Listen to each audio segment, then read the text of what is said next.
नमस्ते सभी को। कल का एक प्रश्न मुझे ध्यान में है, ऋण के संदर्भ में उन्होंने प्रश्न पूछा था, ऋण क्या है। मैं कैसे देखता हूँ मैं बता दूंगा, बट उसके पहले मैं एक बार सुनना चाहता हूँ कि और किसी का कोई प्रश्न हो तो मैं एक बार उसको रिस्पॉन्ड कर देना चाहता हूँ, फिर मैं टॉपिक को आगे पिकअप करना चाहता हूँ।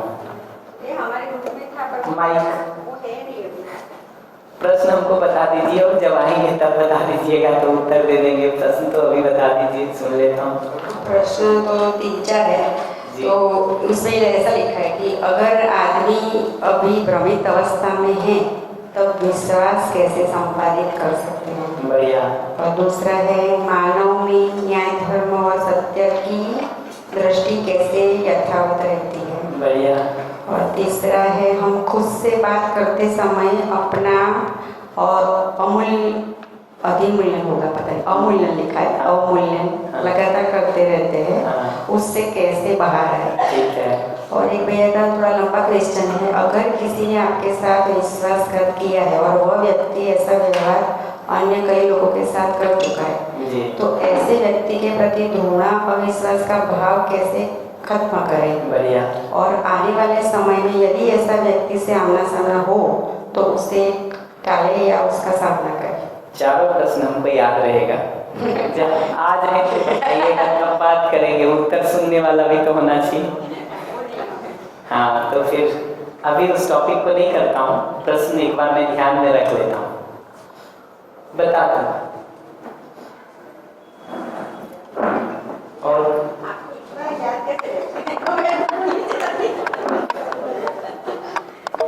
भूल जाएंगे तो फिर पूछ लेंगे कि आपसे इसमें क्या है, आप तो यही बताने के लिए। कोई और टॉपिक तो नहीं। बढ़िया, तो मैं ऋण पर थोड़ी बात कर देता हूँ। हाँ, दे दीजिए। नमस्ते सर। नमस्ते। मध्यस्थ दर्शन सहस्तित्ववाद, तो मध्यस्थ दर्शन उस शब्द से थोड़ी समझ देना। ठीक है। और जो श्रद्धा तो हमने आपको देखा तो हमारी श्रद्धा तो दृढ़ होगी, जैसे श्रेष्ठता की स्वीकृति कल बोलना था पर नहीं बोल पाए। तो हमें आपको देखकर ऐसा लगता है कि श्रेष्ठता की स्वीकृति हमें कहीं और नहीं आप में ही दिख रही है और वो सदा रहेगी आप में। तो हमें भी ऐसा लगता है कि श्रद्धा, पर भगवान के जो बारे में बोलते हैं तो वो श्रद्धा के वो किस रूप में हम समझे, प्रभु से श्रद्धा रखनी चाहिए, तो वो थोड़ा समझ देगा सर। भगवान के टॉपिक को हम परसों बात करेंगे। इसलिए आज मैं नहीं बोल रही। हाँ नहीं, मैं आपने अच्छा किया बता दिया, मैं बता दे रहा हूँ, परसों उस पर हम बात करेंगे डिटेल में। परसों डिटेल में उस पर बात करेंगे परसों। अभी तो आज थोड़ा परिवार के मुद्दों को पहले क्लोज कर लेते हैं, फिर थोड़ा समाज का कर लेंगे, फिर भगवान को भी देखेंगे। भगवान अपने को भी इतना दुखी नहीं कर रहे हैं, दुखी तो परिवार और समाज किए हुए हैं। तो थोड़ा वहाँ चीज़ों को हल कर लेते हैं, फिर वहाँ भी थोड़ा कर लेंगे, करेंगे परसों फर्स्ट हाफ में ही हम उसको पूरा कर देंगे। ठीक है, कोई और प्रश्न तो नहीं।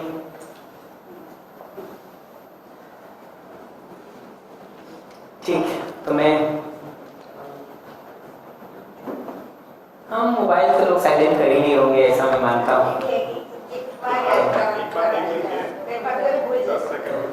ठीक है, वो तो कर ही लेंगे, ऐसा मैं मानता हूँ। बढ़िया, तो मैं एक एक करके जो ऋण का टॉपिक था उस पर थोड़ी बात कर देता हूँ। मूल्यों में जो आखिरी प्रेम बचा है उस पर थोड़ी बात कर देता हूँ, और थोड़ा उसको समअप करके परिवार में जीने के संदर्भ में किन बातों को ध्यान रखने की जरूरत होती है उस पर थोड़ी बात कर देता हूँ। और मैं फिर से ध्यान दिला रहा हूँ अभी तक कि ध्यान अपने ऊपर देना है। अभी ध्यान इस बात पे नहीं देना है कि परिवार के बाकी लोग ऐसा कर रहे हैं कि नहीं। अगर वो ध्यान अभी से देना शुरू कर दिए तो सारा काम बेकार हो जाएगा। देंगे उस पर ध्यान, आज टी ब्रेक के बाद 11 बजे के बाद देखेंगे कि दूसरे का भी क्या करना है। लेकिन ये हर बार याद रखना जरूरी है कि अपना दीपक जले बिना दूसरे का दीपक जलाया नहीं जा सकता। अपने बुझे दिए के साथ कितना भी घूम ले पूरे संसार, निष्कर्ष कुछ नहीं निकलेगा। तो एक बार रुक करके अपने को ठीक से देख लिया जाए कि वास्तव में हम ठीक हो गए हैं या सिर्फ हमने ठीक मान लिया है। जी, जैसे आपने कहा कि अपना दीपक जले बगैर किसी और का दीपक नहीं जलाया जा सकता। कभी कभी अपना दीपक जला हुआ है, दूसरे के जलाने के चक्कर में अपना ही बुझ जाता है और वही बुझाता है जिसका जलाना चाह रहे हैं, तो क्या करें? वही वो बताऊंगा कि अपना दीपक सही अर्थों में जले तो कैसे जला रहे। ये जो दूसरा बुझा देता है ना या बुझ जाता है, इसका मतलब आने वाले हवा को रोकने हमको नहीं आता है, नहीं आता है, इसलिए वो बुझ जाता है। तो बात तो सही है कि बहुत बार ऐसा होता है कि हम जाते हैं कुछ करने के लिए, अच्छा बात करने के लिए, उठते हैं और मन खराब करके टेबल पे बैठते हैं कि बात करके कुछ हल करेंगे, उठते हैं एक और झगड़ा करके। वो होता इसीलिए है कि हमको वातावरण से अप्रभावित रहने की कला नहीं है, वातावरण हमको प्रभावित कर जाता है। तो आज उस पर भी बात करेंगे कि दूसरे को सुनते समय, रिसीव करते समय हम कैसे सजग रहें ताकि कचरा हमारे अंदर ना आए। करना ही है बात उस पर, एक एक करके वो सारे टॉपिक पर आज करते हैं। तो लौट आता हूं मैं रीडिंग के टॉपिक पर। स्पीड मेरी कहीं ज्यादा लगे तो बताइएगा, रोक लेंगे, बिना संकोच के हमको बता दीजिएगा। तो मैं थोड़ा कोशिश करता हूँ कि टी ब्रेक तक में कुछ चीजों को कवर कर दूं। ऋण का सामान्य अर्थ होता है किसी दूसरे से कुछ हमको मिला है, उसको जब वापस करते हैं तो उसका नाम ऋण है। ऋण की विधि से जब हम देखते हैं तो उसका एक बेनिफिट है, एक उपयोग है, जिसके कारण वो शब्द कई परंपराओं में प्रयोग होता है। सामान्य रूप से अब आप जब दूसरों को कुछ सहयोग कर रहे होते हैं तो ऐसा लगता है कि उसके ऊपर बहुत उपकार करते हैं। तो बच्चे को अगर पढ़ाए हैं, उसको बड़ा करने में बहुत काम किए हैं, तो एक अपने अंदर एक लिस्ट लेके घूमते हैं कि तुम्हारे लिए ये किया है मैंने, परिवार के लिए, समाज के लिए, दूसरे लोगों के लिए कुछ करते हैं ना, तो ऐसा लगता है कि हम बड़े विशेष VIP हो गए हैं। अपने अंदर वो विशेष होने का, अहंकार होने का, रोग पैदा होने का चांस रहता है। अगर हम अच्छा कर रहे हैं तब भी वो कठिनाई दिखाई देती है। ऋण की विधि से जब देखते हैं ना तो ये दिखता है कि हमारे माँ बाप ने जो हमको सही समझने, सही जीने और सुविधा कमाने लायक बना दिया है, वो जो हमारे ऊपर वो ऋण है, बच्चे के लिए वो करके हम उसको चुका रहे हैं। तो कर्जा जब वापस कर रहे होते हैं ना किसी का, तो वो अहंकार नहीं देता है, वो अभिमान नहीं देता है, नहीं देता है। ऐसे ही जब हम समाज के लिए कुछ कर रहे हैं और ये दिखता है कि हमारे यहाँ तक पहुँचने में समाज का बहुत सारा योगदान है, उस इन्वेस्टमेंट को रिटर्न करने का काम हम कर रहे हैं, इस पर्सपेक्टिव से जब हम देखते हैं तो अहंकार नहीं आता है, अभिमान नहीं आता है, अपने को विशेष मानने की प्रवृत्ति नहीं आती है। उस दृष्टि से इस शब्द को प्रयोग करने का काम करते हैं, प्रयोग करने का काम। और एक अर्थों में वो हकीकत भी है कि गाय के बच्चे को तो फिर भी देखिएगा ना, तो पैदा होता है, माँ का थन ढूंढ लेता है, दूध पी लेता है, 15-20 दिन में घास खाने लगता है। महीना भर बाद अगर माँ ना भी रहे तो अपना काम चला जाता है। आदमी के बच्चे को देखिएगा तो पहला कुछ वर्ष तक तो हर चीज का ध्यान रखने का, हर चीज का ध्यान रखने का। और जब तक 15-20 साल की ठीक से उसको शिक्षा संस्कार का प्रोग्राम ना मिले, वो मानव तो नहीं बन पाता। थोड़ा सा वॉल्यूम कम करा, इको आता है। वॉल्यूम कम, यहाँ से कम करके एक बार देखते हैं, अभी ठीक है? इको है ज्यादा, आगे देख सकते हैं। हम जिस आर्टिफिशियल लाइफ स्टाइल में उसे ढालना चाहते हैं, हम उसे कहते हैं कि वो मानव बन गया 15-16 साल बाद। वही तो रुक के देखना चाहिए कि उस आर्टिफिशियल लाइफ स्टाइल से हम ही संतुष्ट हैं कि नहीं।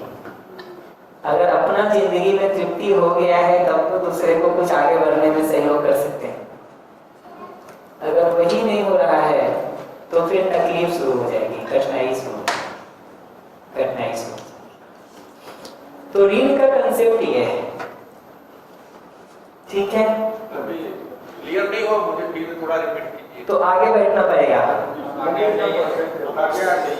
बैठना पड़ेगा फिर, क्योंकि आज मेरे पास इतना समय नहीं है कि मैं एक एक टॉपिक को कई बार लूं, फिर छूट जाएंगे सारे, फिर मुझे टॉपिक कट करना पड़ जाएगा। आज मुझे कई सारी चीजें कवर करनी है, तो मैं आज मिनट का हिसाब रख के चल रहा हूँ।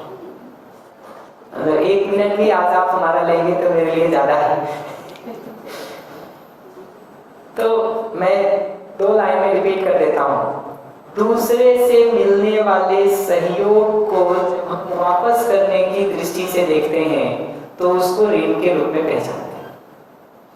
तो जब हम बच्चे के लिए कुछ कर रहे हैं तो सामान्य रूप से हमको ऐसा लगता है हम बच्चे के लिए कर रहे हैं, परिवार के लिए कर रहे हैं, समाज के लिए कर रहे हैं, तो वो अहंकार पैदा होने का चांस है। हम विशेष हैं, हम महत्वपूर्ण हैं, हम दूसरे के ऊपर बहुत उपकार कर दे रहे हैं, ऐसा अपने को महसूस होने का चांस रहता है। जब हम उसको ऋण के पर्सपेक्टिव से देखते हैं कि हमारे पेरेंट्स ने हमारे ऊपर बहुत सारा कुछ हमारे लिए भी किया था, हम अपने बच्चे के लिए कर रहे हैं, तो बेसिकली जो पेरेंट्स ने हमारे ऊपर किया था या परिवार ने हमारे ऊपर किया था, हम बेसिकली उसको वापस करने का काम करते हैं। ठीक वैसे ही जैसे आपने 1 लाख रुपया हमको दिया था और हम 2 साल बाद आपको वापस देते हैं, तो हमको अहंकार नहीं होता है कि तुमको वापस दे दी, बल्कि उस कृतज्ञता के रूप में भाव रहता है कि आपने सहयोग किया था, मैं वापस ले लो। तो इस रूप में जब किए हुए दिखते हैं ना, तो अहंकार नहीं आता है, बल्कि दूसरों के सहयोग जो हमको मिले हैं उसकी कृतज्ञता बनी रहती है। तो अब हम दूसरे के लिए कर भी पाते हैं और अहंकार से, विशेष होने के रोग से बचे रह पाते हैं। ठीक है, थैंक यू। आगे चलते हम थोड़ा बात कर लेना चाहते हैं एक मूल्यों पर।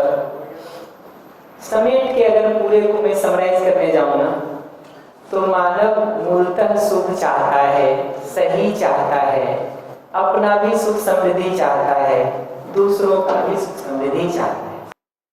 अपने ही सुखी होने का, समृद्ध होने का जब उसको कुछ ठीक उपाय नहीं दिखाई देता है, तो खुद सुखी समृद्ध होने के चक्कर में कई बार दूसरों को भी सुखी समृद्ध छीनने का प्रयास कर लेता है, यानी दूसरों को दुखी और परेशान बनाने का काम भी कर डालता है। अपने लिए भी देखेंगे, हम कभी भी गुस्सा करते हैं, विरोध करते हैं, इरिटेट होके कुछ बोलते हैं, दूसरे को अपमानजनक कुछ कहते हैं, तो ये दिखता है कि एक सीमा तक हम दूसरे का सहने का कोशिश करते हैं। एक सीमा के बाद जब वो अधिक हो जाता है, लगता है अब अगला रुकेगा ही नहीं, कुछ करना पड़ेगा, तब हम पलट के जवाब देने का सोचते हैं। यही बात दूसरे की जगह से भी दिखने की जरूरत है कि दूसरा भी अगर अपमान में, क्रोध में, विरोध में, घृणा में कुछ हमको कह रहा है, तो इसका मतलब इतना ही है कि उसको अपने सुखी समृद्ध होने का और उपाय नहीं दिख रहा है, इसलिए वो इन नकारात्मक कामों को कर रहा है। तो गलती करता हुआ आदमी दिखता तो है ही, हमसे भी थोड़ी होती है, आपसे भी होती है, किसी से थोड़ी ज्यादा हो रही होगी, किसी से थोड़ी कम हो रही होगी, लेकिन अपने को देखेंगे तो ये बात साफ साफ दिखेगी कि गलती करते हुए भी मैं गलती करना नहीं चाहता हूँ, नहीं चाहती हूँ, मूल में मजबूरन, बाध्यतावश जब हमको अपने सुखी समृद्ध होने का कोई और उपाय नहीं दिखता है तो हम ऐसे तरीके भी अपना लेते हैं जो इलीगल है, अनसोशल है, गैर कानूनी है, असामाजिक है, दूसरों को दुख और पीड़ा देने वाला है। इस रूप में मानव की मूल चाहना पर भरोसा बने रहने का नाम विश्वास कह रहे हैं। तो आपके करने पर विश्वास की बात हम नहीं कह रहे हैं, मूल चाहने पर विश्वास बना रहता है।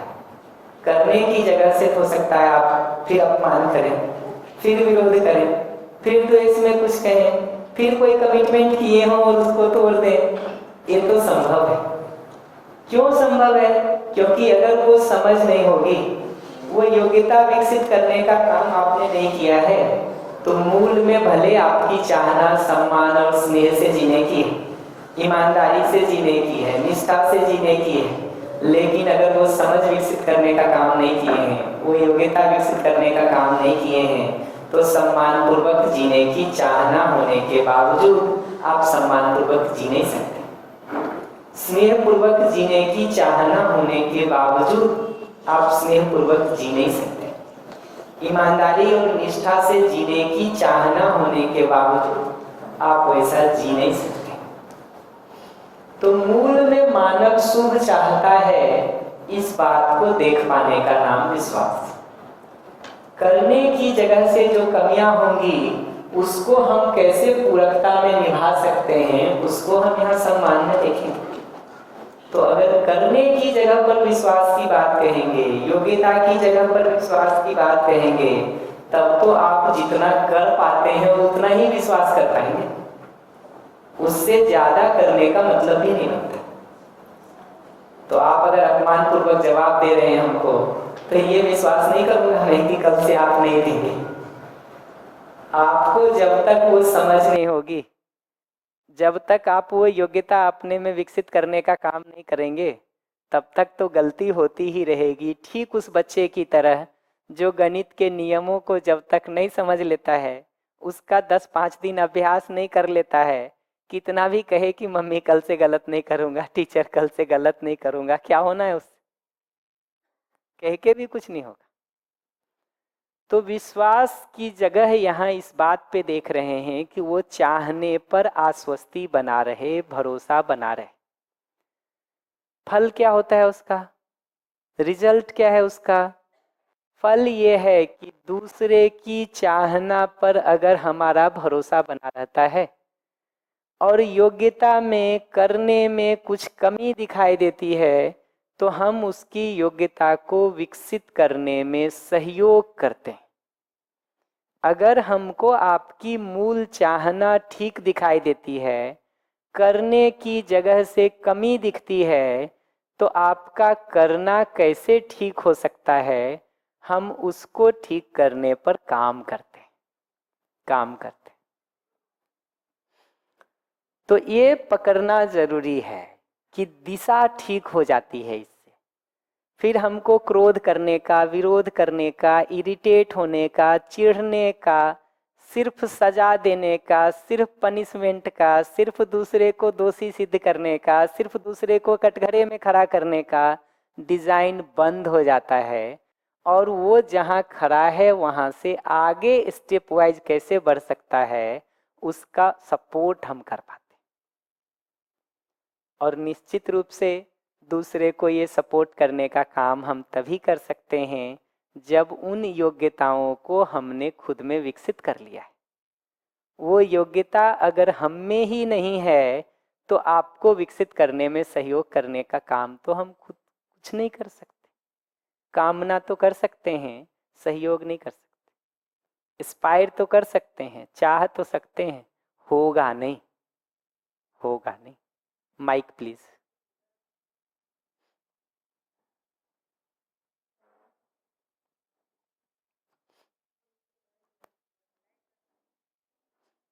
कौन सी बात का? विश्वास के बारे में कोई ऐसा उदाहरण जो सबको समझ में आए? नहीं, सबका मत पूछिए, आपका हाँ, पूछेंगे तो मुझे समझ में नहीं आया। हाँ, ये हो सकता है। क्योंकि जनरल पूछेंगे तब तो मैं ये कहूंगा कि ब्रेक में बाकी लोगों से पूछ लीजिएगा। आप अगर अभी हमसे अपमान पूर्वक कुछ कहते हैं, ठीक, उस समय भी हमको ये बात दिखाई देती है कि आप मूलतः अपमान नहीं करना चाहते।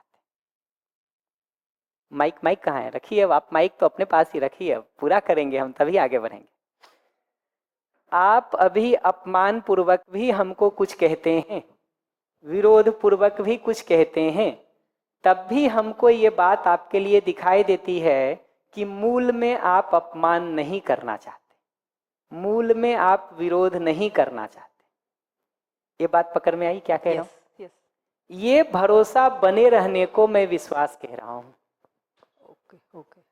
जब आप अपमान कर रहे हैं हमारा, जब आप ऊंची आवाज में बोल रहे हैं हमको, जब आप नीचा दिखाने का काम कर रहे हैं हमारा, तब भी हमको ये बात दिखाई देती है कि मूल में आप ऐसा जीना नहीं चाहते।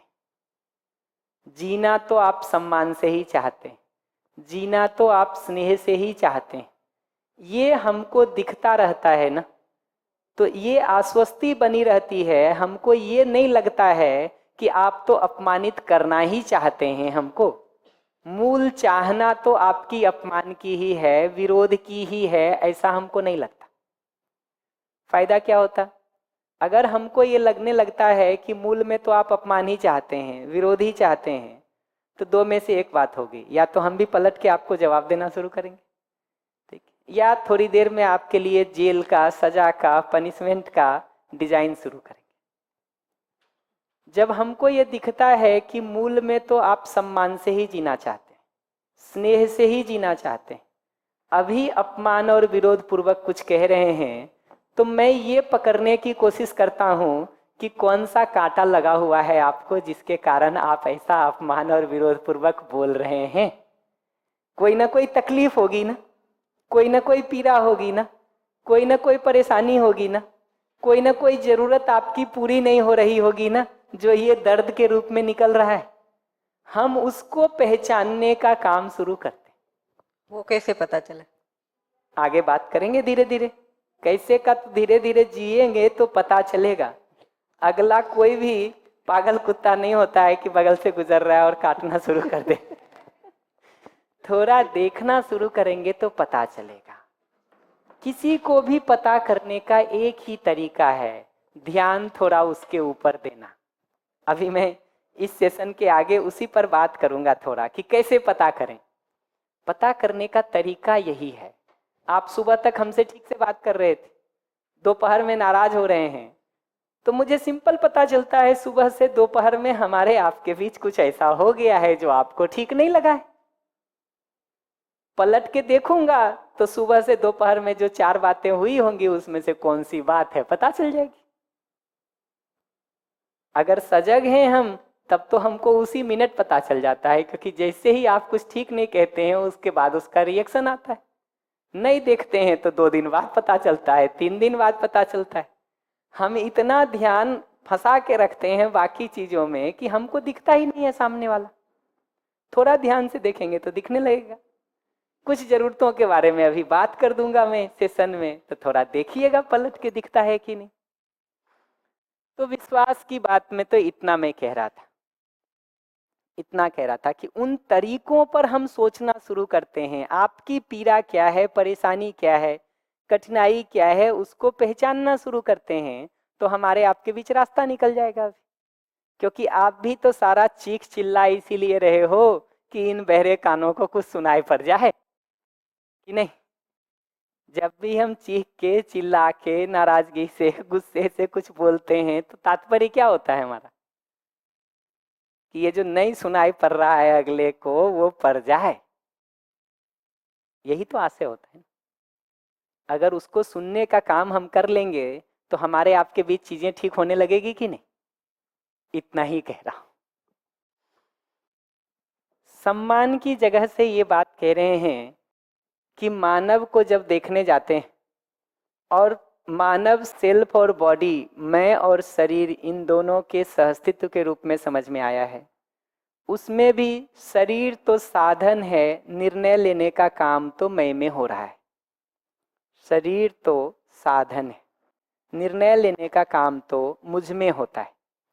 तो जब हम सम्मान की जगह से ठीक ठीक आकलन करने का काम कर रहे हैं, राइट इवेल्युएशन का, और कल मैं ये सब चर्चा कर चुका हूँ इसलिए मैं रिपीट नहीं कर रहा हूँ ज़्यादा, कि ये राइट इवेल्युएशन का काम जब हम कर रहे होते हैं अपना या दूसरे का, तो मैं के आधार पर, सेल्फ के आधार पर आकलन करते हैं। शरीर के आधार पर, आयु के आधार पर, वंश के आधार पर, रंग के आधार पर, जाति के आधार पर, पद के आधार पर, धन के आधार पर, डिग्री के आधार पर, पैसे के आधार पर, जन्म स्थान के आधार पर, धर्म के आधार पर भेदभाव नहीं करते, क्योंकि हमको दिखा है कि मानव तो मूलतः मैं और शरीर के सहअस्तित्व के रूप में एक जैसा है, एक जैसा। लक्ष्य के रूप में हम और आप एक जैसे हैं, पर्पस के रूप में हम और आप एक जैसे हैं, कि मैं भी हैप्पीनेस और प्रोस्पेरिटी चाहता हूँ, मैं भी सुख समृद्धि चाहता हूँ, आप भी चाहते हैं। सुखी समृद्ध होने के लिए व्यवस्था में जीना मेरी भी जरूरत है, आपकी भी जरूरत है। इच्छा, विचार, आशा, सोच, विचार कुछ न कुछ आप में भी लगातार चल रहा है, हम में भी चल रहा है। ध्यान देने की क्षमता आप में भी है, हम में भी। फर्क इतना है कि किसी ने थोड़ा पहले ध्यान देना शुरू कर दिया सही समझने जीने पर, कोई थोड़ा बाद ध्यान देता है। और सही समझने जीने की चाहना तो हम में से हर किसी में है, और ध्यान देता है तो सब समझ लेते। किसी इतना ही फर्क होता कि किसी को 2 दिन लगे, किसी को 4 दिन लगे, किसी को 15 दिन लगे, समझ लेता ही है। तो इस रूप में देखेंगे तो वो मूल क्षमता की जगह पर भी हम एक जैसे हैं। इस रूप में दूसरे मानव को अपने जैसा देख पाना, अपने जैसा स्वीकार पाना, अपने जैसा पहचान पाना, इसको सम्मान कहें। अभी जाने अनजाने हम बहुत बार दूसरे को कम बताने में लगे रहते हैं, और जितना ज्यादा जोर से हम दूसरे को कम बताने का काम करते हैं, उतना ज्यादा अगला अपने को घायल महसूस करता है, पीड़ित महसूस करता है, अपमानित महसूस करता है। और दूसरा घायल होगा तो लौट करके हमको घायल ही करेगा। क्या करेगा? लौट करके तो घायल नहीं करेगा, एक सीमा तक सहेगा, एक सीमा के बाद वो भी हमको घायल करना शुरू कर, फिर वो बताने लगता है कि तुम कहाँ हमसे बेकार हो। तो होगे तुम इन जगहों पर विद्वान, लेकिन यहाँ तो तुमको कुछ नहीं आता है, कुछ नहीं आता है। तो आप होंगे किसी यूनिवर्सिटी के वाइस चांसलर, पत्नी बताएगी एक दिन खाना बना के भी नहीं खा सकते हो खुद से, सबको उत्तर देने आता है, सब अपना अवसर ढूंढ लेता है, सब उत्तर दे लेता है, सब दे लेता है। और योग्यता की जगह पर जब अंतर हमको दिखता भी है, तो अगर दूसरा हमसे अधिक समझदार है तो मैं उससे सीखना समझना चाहता हूँ। कोई भी आदमी जिंदगी में समस्या में हो, परेशानी में हो, उससे बाहर निकल नहीं चाहता। तो अगला अगर आपको समझदार जिम्मेदार के रूप में दिखता है तो आप समझने के लिए तैयार ही होंगे। अगर मैं अधिक समझदार हूँ तो मेरे समझदारी का प्रमाण या पहचान या इंडिकेटर दूसरे को भाषण देना नहीं है, दूसरे के साथ जिम्मेदारी पूर्वक जीना है। हमारे समझने का पहचान हमारा जिम्मेदारी पूर्वक जीना है, क्योंकि ये जिम्मेदारी समझदारी के साथ ही आती है। जो मैं कल भी कह रहा था कि अभी हम में से ज़्यादातर लोगों से गलती ये होती है कि समझदार तो हम ज़्यादा हैं, जिम्मेदारी से तुम ज़्यादा जियो। तो समझदार मानो हमको, जिम्मेदारी ज़्यादा निभाओ तुम। इस डिजाइन से अगर हम देखेंगे तो दूसरा अगर हमारे जीने में अधिक जिम्मेदारी नहीं देखता है तो हमको समझदारी नहीं मानता है। दूसरा अगर मेरे जीने में अपने से ज्यादा गैर जिम्मेदारी देख रहा है तो कहता है छोड़ यार, तू ही समझ ले, थोड़ा तू ही समझ ले। हमारे जीने में जो जिम्मेदारी दिखती है ना, उससे अगले को भरोसा बनता है कि इससे कुछ सलाह ली जा सकती है, चर्चा की जा सकती है, कुछ बात की जा सकती है। नहीं तो कोई नहीं करेगा जी, कैसे करेगा? तो दूसरे मनुष्य को अपने जैसे मानव के रूप में पहचान पाना, बिना आयु, जाति, भाषा, धर्म, संप्रदाय का भेदभाव किए हुए, और योग्यता में वो अगर ज्यादा है तो हम समझने सीखने को तैयार होते हैं, और अगर हम ज्यादा हैं तो हम जिम्मेदारी पूर्वक जीने का काम करते हैं। हमारे जिम्मेदारी पूर्वक जीने से अगले में स्वीकृति बनती है हमसे सुनने समझने का, और जब तक वो स्वीकृति नहीं बना है तब तक जितना भी भाषण आप दे लीजिए वो उल्टे कटोरे में पानी डालने वाला काम है। पूरा संसार का पानी भी पलट देंगे तो बूंद भर नहीं जाएगा। तो भले वो सामने बैठा हुआ होता अगला, सुनाए उसको कुछ नहीं पता, बल्कि अगर आपको मेरे लिए भी, मैं तो पहली बार ही आपसे मिला हूं ना, फिर भी अगर मेरे लिए आपको 20 निगेटिव फीडबैक हो, ठीक है, तो आपको सुनने में टाइम लगेगा। पॉजिटिव फीडबैक हो तो पहले सेशन से आप ठीक सुन सकते हैं, ठीक सुन सकते हैं। निगेटिव हो तो उतना टाइम लगता है।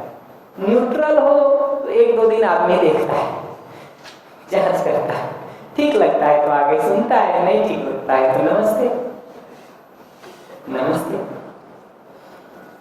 तो हमारे जीने से बाहर तो फिर भी थोड़ा सुनने से चल जाता है, घर में तो हमारा जीना है जो अगले में हमारे लिए स्वीकृति बनाता है। जीना ठीक नहीं है, बोलना कितना भी अच्छा हो जाए, अगला कहेगा रहने दो रहने दो, ये भाषण किसी और को देना, हमको पता है कि तुम क्या हो। तो विश्वास हो गया, सम्मान हो गया। स्नेह की जगह से ये बात हमने किया था कि दूसरे को अपने संबंधी के रूप में स्वीकार पाना, ये स्नेह का भाव है।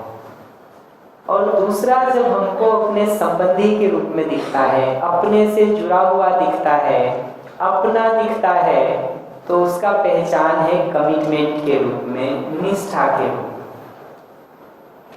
और निष्ठा की मुख्य पहचान यह है कि अपने सुख दुख का जितना ध्यान हम रखते हैं उतना ही आपके सुख दुख का भी ध्यान रखते हैं। तो मेरी जिंदगी में सुख आए, दुख ना आए, दुख आता है तो उसको हटाने के लिए जितना प्रयास हम करते हैं उतना ही आपकी जिंदगी में भी सुख आए, दुख ना आए, दुख आए तो हटाने के लिए उतना ही प्रयास करते हैं जितना अपने लिए। तो स्नेह, मैं अपना तो सब जरूरत का ध्यान रखूंगा, आपकी तरफ पलट के देखूं भी नहीं, कितना भी मैं कहूंगा कि मैं आपसे स्नेह करता हूं, आप कहेंगे छोड़ो यार, ना करो तो ज्यादा अच्छा है, ना करो तो ज्यादा अच्छा। ऐसे ही स्नेह की दूसरी पहचान ये होती है कि अगर हमारे में वो स्नेह का भाव होता है तो दूसरे के लिए कुछ करना हमको बोझ नहीं लगता है, बल्कि खुशी देती है, प्रसन्नता देती है। जितना जितना वो स्नेह खत्म होता चला जाता है एक दूसरे से ना, उतना हर छोटी से छोटी चीज को करना बोझ लगने लगता है।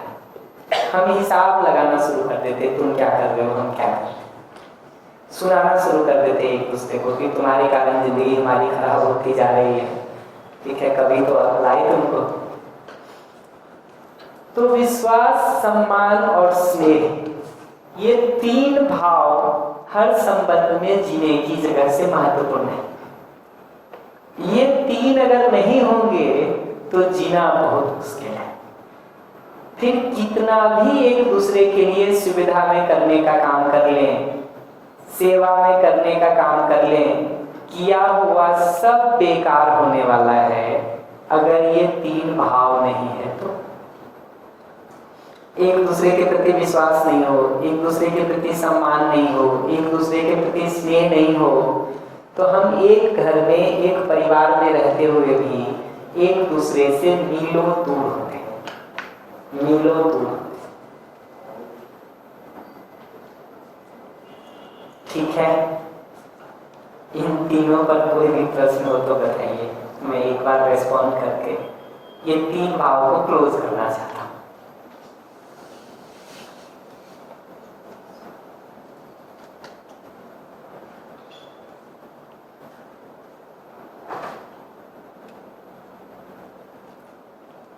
ठीक है, कल बहुत विस्तार से चर्चा कर चुका हूं मैं इस पर, इसलिए आज उसको बहुत डिटेल नहीं कर रहा हूं।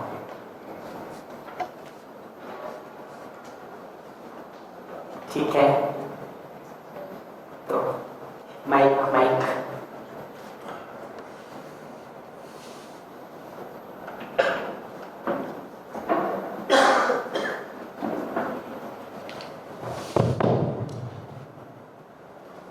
मनुष्य भाव और दिव्य भाव दोनों में थोड़ा डिफरेंस मुझे लगता है। अभी बहुत शब्दों को नहीं लाते हैं, देखिए हर बार 2 नए शब्द लाएंगे ना तो हमारा कई सारा समय उसमें चला जाएगा। मैं तो अभी दिव्यता शब्द को प्रयोग भी नहीं किया हूँ। विश्वास, सम्मान, स्नेह तो नहीं रहा है। सर, मुझे ये कहना है जो विश्वास है और सम्मान है और स्नेह है तो मनुष्य भाव से ऊपर लगता है। देखिए, अविश्वास को, अपमान को, विरोध को मानवीयता कहेंगे कि अमानवीयता कहेंगे? अमानवीयता कहेंगे ना। तो इससे तो पता चलता है कि विश्वास, सम्मान और स्नेह मानवीयता है। अदरवाइज मानव के जैसा आंख, कान, नाक, मुंह है हमारा आचरण नहीं। एक दूसरे के साथ विश्वास, सम्मान, स्नेह से जीना तो मानव होने का मतलब है जी। इसमें विशेष कुछ नहीं है। गड्ढे में गिरे हुए हैं अभी हम, इसलिए लगता है कि ये बहुत बड़ी चीज है। ये मनुष्य के होने का बहुत सामान्य मतलब है। एक दूसरे के साथ हम विश्वास से जीना ही चाहते हैं, सम्मान से जीना ही चाहते हैं, स्नेह से जीना ही चाहते हैं। दुर्भाग्य यह है कि गलत शिक्षा संस्कार की परंपरा के कारण, शिक्षा संस्कार के अधूरे होने के कारण जिसको हर कोई चाहता है वो नहीं हो रहा, और जिसको कोई नहीं चाहता है, अपमान को, विरोध को, शंका को, वो सब जगह हो रहा है। सब जगह हो जाने भर से वो मनुष्य तो नहीं कहला जाएगा। सब जगह हो जाने के बावजूद भी वो मनुष्यता तो नहीं है। मनुष्यता तो विश्वास, सम्मान, स्नेह जैसे भाव से जीने के लिए ही है, क्योंकि मानव तो वही है। अन्यथा हम गड्ढे में गिरे हुए हैं, अमानव हैं। जो पशु मानव और राक्षस मानव कह रहे थे ना, वो ऐसा हालत है हमारा। धन्यवाद। Thank you. विशेष नहीं है, ये तो बहुत सामान्य होने की बात है।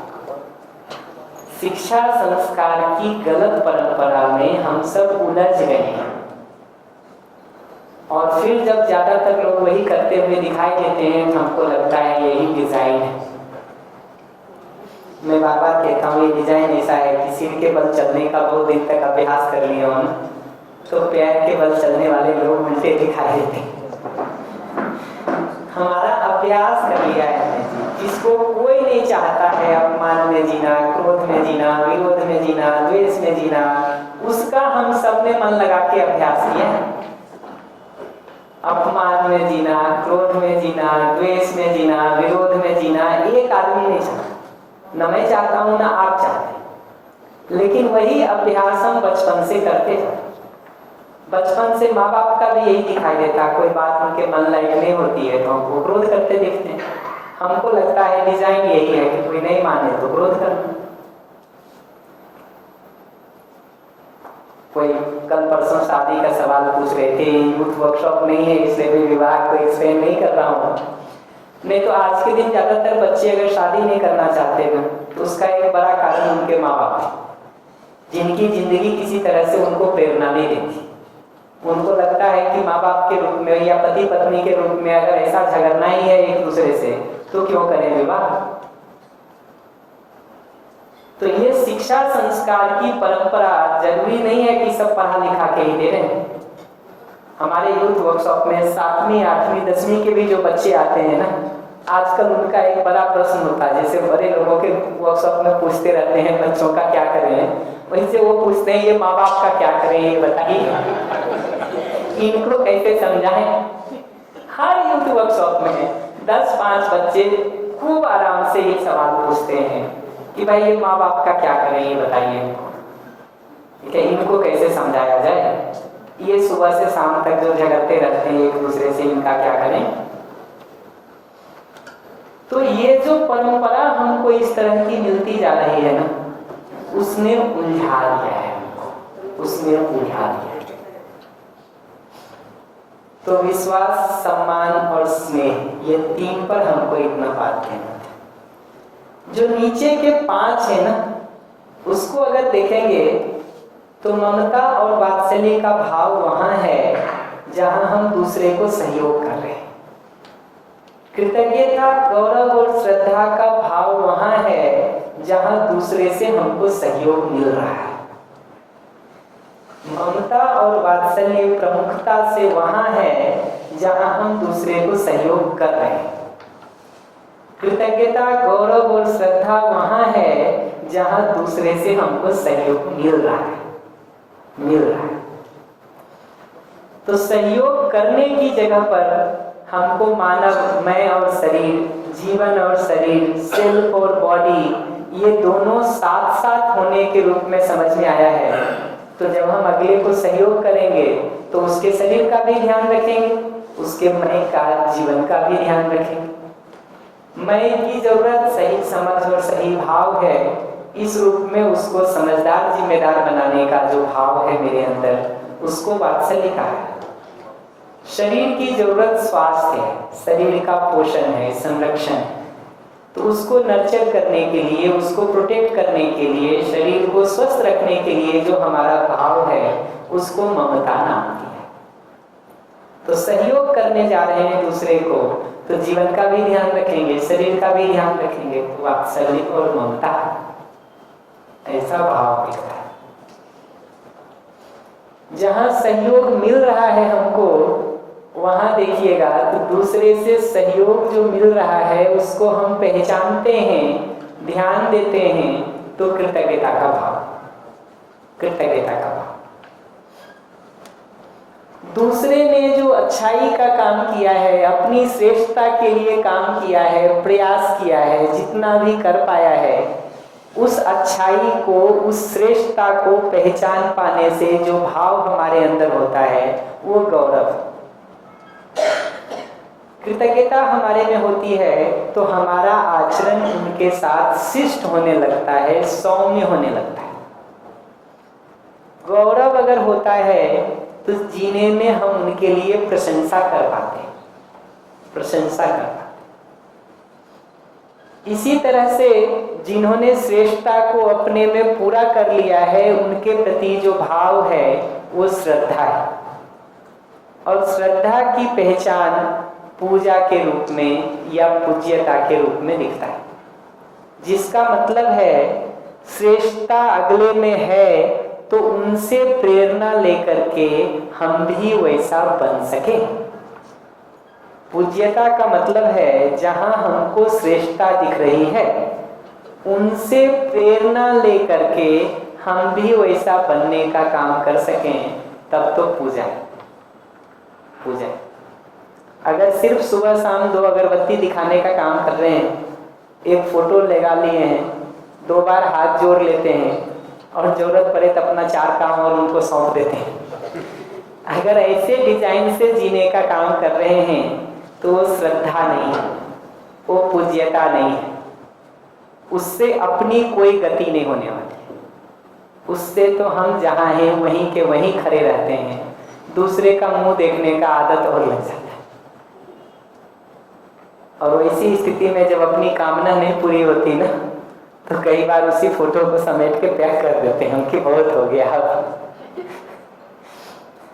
हमारे यूपी में एक दिन हमारे सामने एक बनखंडेश्वर मंदिर है, एक व्यक्ति रात को 8 बजे हम लोग आ रहे थे, तो बुजुर्ग होंगे 60-65 साल के, वो मंधना से 15-20 मिनट का पैदल रास्ता है हम लोगों का। वो पूरे रास्ते पर ये बता रहे थे कि इनसे वनखंडेश्वर मंदिर आते होंगे पहले, तो बता रहे थे कि पहले इतने इतने वर्षों तक मैं आया हूँ। फिर बताए कि ये मेरे साथ ठीक नहीं हुआ जिंदगी में, उस दिन से हमारी लड़ाई हो गई है इनसे। तब हम गुजरते तो रोज सामने से हैं, क्योंकि घर वही है, घुसते नहीं है एक भी दिन। तो जिंदगी में ये दिखता है कि श्रद्धा का मतलब है दूसरे में जो श्रेष्ठता हमको दिखती है, दूसरे में जो अच्छाई हमको दिखती है, उनसे प्रेरणा लेकर के वैसा बनने के लिए प्रयास करना। प्रयास ये है तो श्रद्धा है, पूज्यता है। तो 3 भाव, विश्वास, सम्मान और स्नेह, हर संबंध की जरूरत है। जहां सहयोग कर रहे हैं वहां ममता और वात्सल्य, जहां सहयोग मिल रहा है हमको वहां कृतज्ञता, गौरव और श्रद्धा। ऐसा 8 मूल्यों पर अभी तक हम लोगों ने बात किया है। हर संबंध में विश्वास, सम्मान और स्नेह की जरूरत है। जहां सहयोग कर रहे हैं वहां ममता और वात्सल्य की प्रधानता है। जहां सहयोग मिल रहा है वहां कृतज्ञता, गौरव और श्रद्धा की प्रधानता है। इन भावों के साथ संघर्ष कहीं नहीं है, युद्ध कहीं नहीं है, विरोध कहीं नहीं है। एक दूसरे से झगड़ा, मनमुटाव, ईर्ष्या, द्वेष, घृणा का जगह नहीं है। इतने पर कोई भी प्रश्न हो तो एक बार बताइए, मैं रिस्पॉन्ड करके कर देता हूँ। कल थोड़ी बात की थी उस पर, मैं तो स्लाइड भी पीछे कर दिया हूँ, आता हूँ उस पर, एक बार सुन लेता हूँ। हाँ भैया, तो ये स्नेह वाला अभी इतना क्लियर नहीं हो रहा है मेरा कि संबंध को स्वीकारते हैं हम सब कुछ करते भी हैं, सम्मान भी करते हैं, विश्वास भी करते हैं, कृतज्ञ भी होते हैं, फिर भी स्नेह में क्या होता है, कई लोग तो स्नेह के वो उसमें वो इतने चिपका, मतलब इतना मालिकी भाव भी कभी कभी आ जाता है। और मेरा स्नेह ऐसा है कि भाई किसी सबको फ्रीडम दो, जिसको जो अच्छा लगे वो करे, पर इतना चिपकाव नहीं हो जाना चाहिए कि हम कुछ अच्छा तो कहते हैं पर कुछ उसमें अच्छा नहीं है तो वो नहीं ना कहे, मतलब तो वो चीज़ मैं वो क्लियर करना चाहती हूँ कि स्नेह असल में क्या है, वो चीज़ है कि आता हूँ, थोड़ी बात कर दूंगा। आप भी पूछिए नहीं?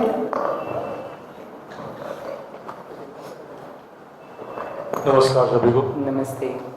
भैया प्रेम के बारे में ज्यादा डिफाइन नहीं किया सब, अभी करेंगे ना। प्रेम जो बड़ी चीज है, समझने की चीज है, वो उसके बारे में कुछ नहीं बताया। आप ही तो कह रहा हूँ, मैंने नौ कहाँ बोला अभी तक।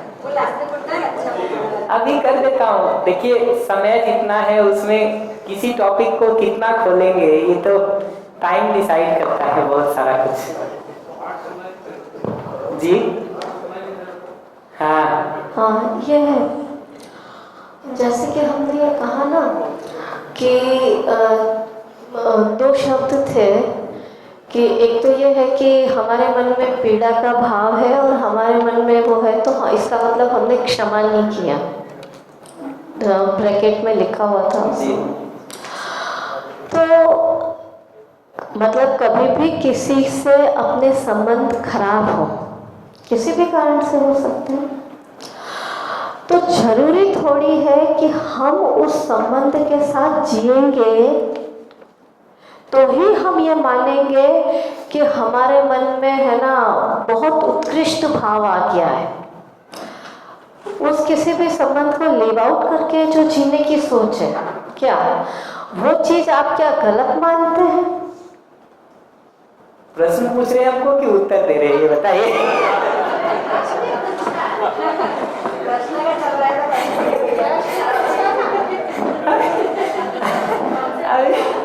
अभी बता देता हूँ।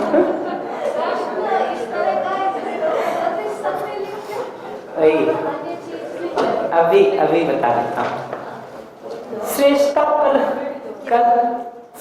पर कल बात की थी, थोड़ा ध्यान दिला देता हूँ कि विकसित मानव के रूप में हमने ये पहचाना था कि जो स्वयं सुख समृद्धि पूर्वक जीता हो, दूसरों की सुख समृद्धि में सहयोगी होता हो, तो विकसित मानव। खुद सुख समृद्धि पूर्वक नहीं जी पा रहा हो, दूसरों को दुख परेशानी का कारण बन रहा हो, तो अविकसित है।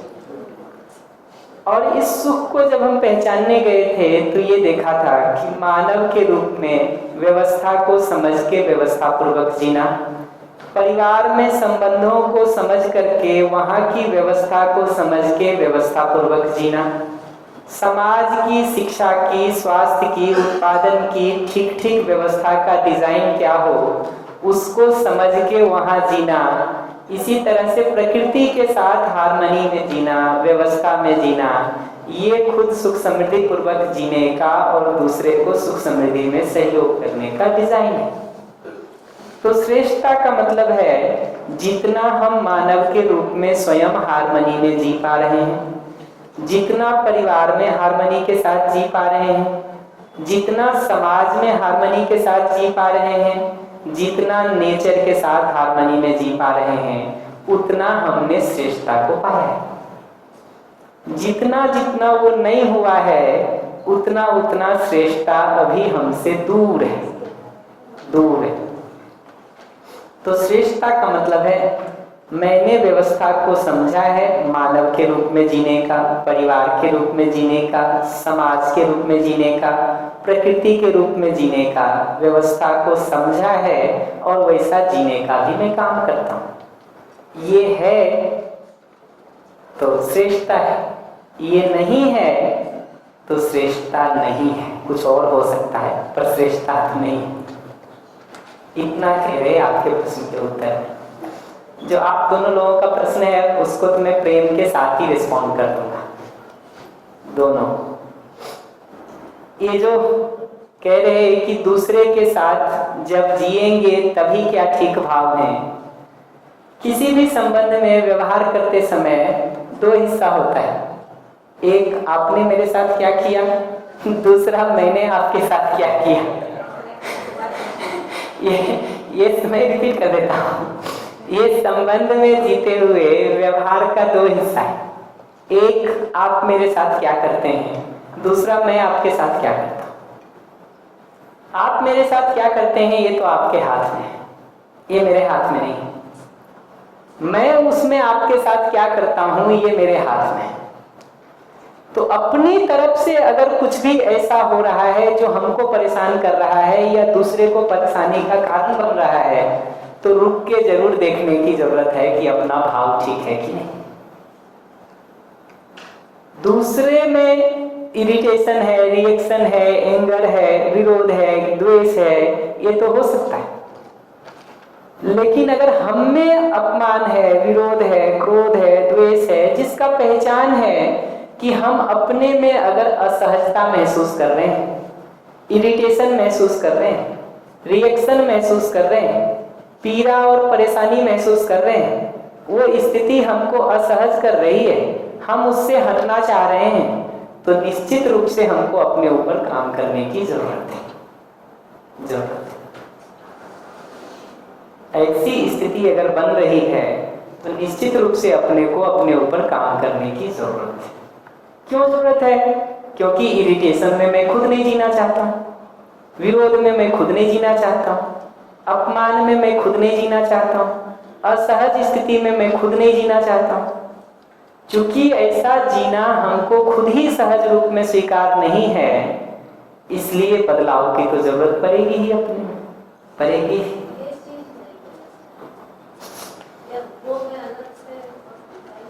ठीक कर लेंगे।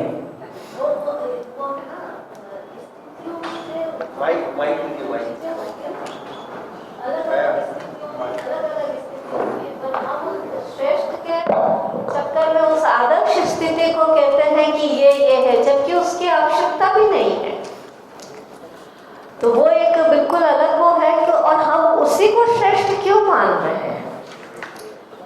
हम तो एक ही लाइन कह रहे हैं कि अपने में कि इस संसार में संत कोई नहीं है। इवन संत बनने के बाद भी जो भावात्मक स्थितियां होती है ना, वो ट्रैक वही तो ऐसा अगर आपको लगता है तो मैं तो संत नहीं कहूँगा, फिर तो संत का कपड़ा हो सकता है, संत तो नहीं है। हाँ, तो फिर एक बात बताऊं, कोई भी मनुष्य जो चाहे संसार में रह रहा है या संसार के बाहर रह रहा है, वो आदर्श स्थिति में कोई भी नहीं है। बुला तो भली लेते हैं संसारिक लोग भी, क्योंकि जब ये होता है कि नहीं इसके बगैर काम नहीं चलेगा तो वो जाते हैं। और ये जो विरोधाभासी स्थिति है ना मनुष्य की, जिसको हम श्रेष्ठ मान रहे हैं, जिसको लिव आउट भी किया जा सकता है और उसके बगैर भी जीवन बहुत अच्छा चल रहा है, फिर भी मनुष्य उस वो कहते हैं ना वो सुई और पिन चुभाने वाला जो चीज है वो किए बगैर नहीं रहते। वही अगर आपको अभी लगता है कि नहीं रह सकता है तो मैं कैसे कमेंट कर सकता हूँ आपकी जगह से कुछ, वो तो मैं कमेंट नहीं करूँगा। वही छोड़ देते अभी। ऐसा लगता है जब ऑल ओवर कहते हैं ना तो ऐसा लगता है जैसे 800 करोड़ लोगों को हमने घूम के देख लिया, सही बात। ऐसा लगता है। 2-4 हजार लोगों से मिले होंगे, आपको नालायक ही मिले होंगे। वही बता रहा हूं। देखिए क्या होता है, हम जो ये जनरल स्टेटमेंट देते हैं ना कि संसार में कोई ठीक नहीं है, सब ऐसे ही होते हैं, भाई आपने जितनों को देखा होगा वहां वैसे मिले होंगे, ये मैं मान लेता हूँ।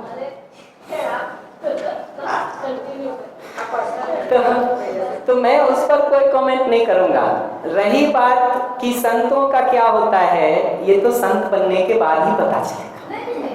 आप उसको भी लिखा कर दीजिए, आप आपका भी, आप आपके टॉपिक। मैंने उस सेंस में नहीं था, जो चीज जो कहना चाह रही थी वो शायद मैं एक्सप्लेन नहीं कर पाई। कोई नहीं दीदी, कोई नहीं, आपकी बात पूरी हो गई। अब मैं अपनी बात कुछ कह लेता हूँ। तो हमारे यहाँ जो कहते हैं कि कोई मठ में जो है 7 वो रह रहे थे, किसी मठ में 7 सन्यासी होंगे, तो गुरुजी के पास जाके कोई पूछा कि गुरुजी पत्नी के साथ हमारा जीना ठीक नहीं हो रहा है, क्या करना चाहिए? तो उन्होंने अपने शिष्य को कहा कि बेटा एक बेड और लगा दो यहाँ। तो अगर ऐसे ही संत हैं तो फिर यही सुझाव होगा कि जो तंग, अब तो आपकी बात पूरी हो गई ना, अब तो मैं अपनी बात केवल कर देता हूँ।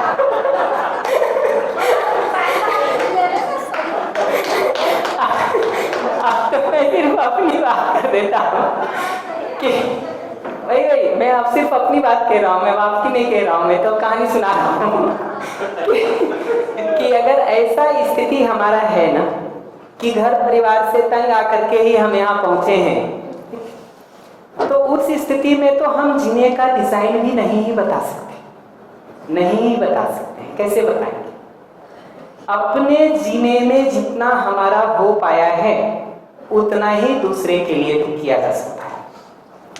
हो कितना सकता है इस संभावना को मैं इतना ही कहूंगा कि खुला रखने की जरूरत है।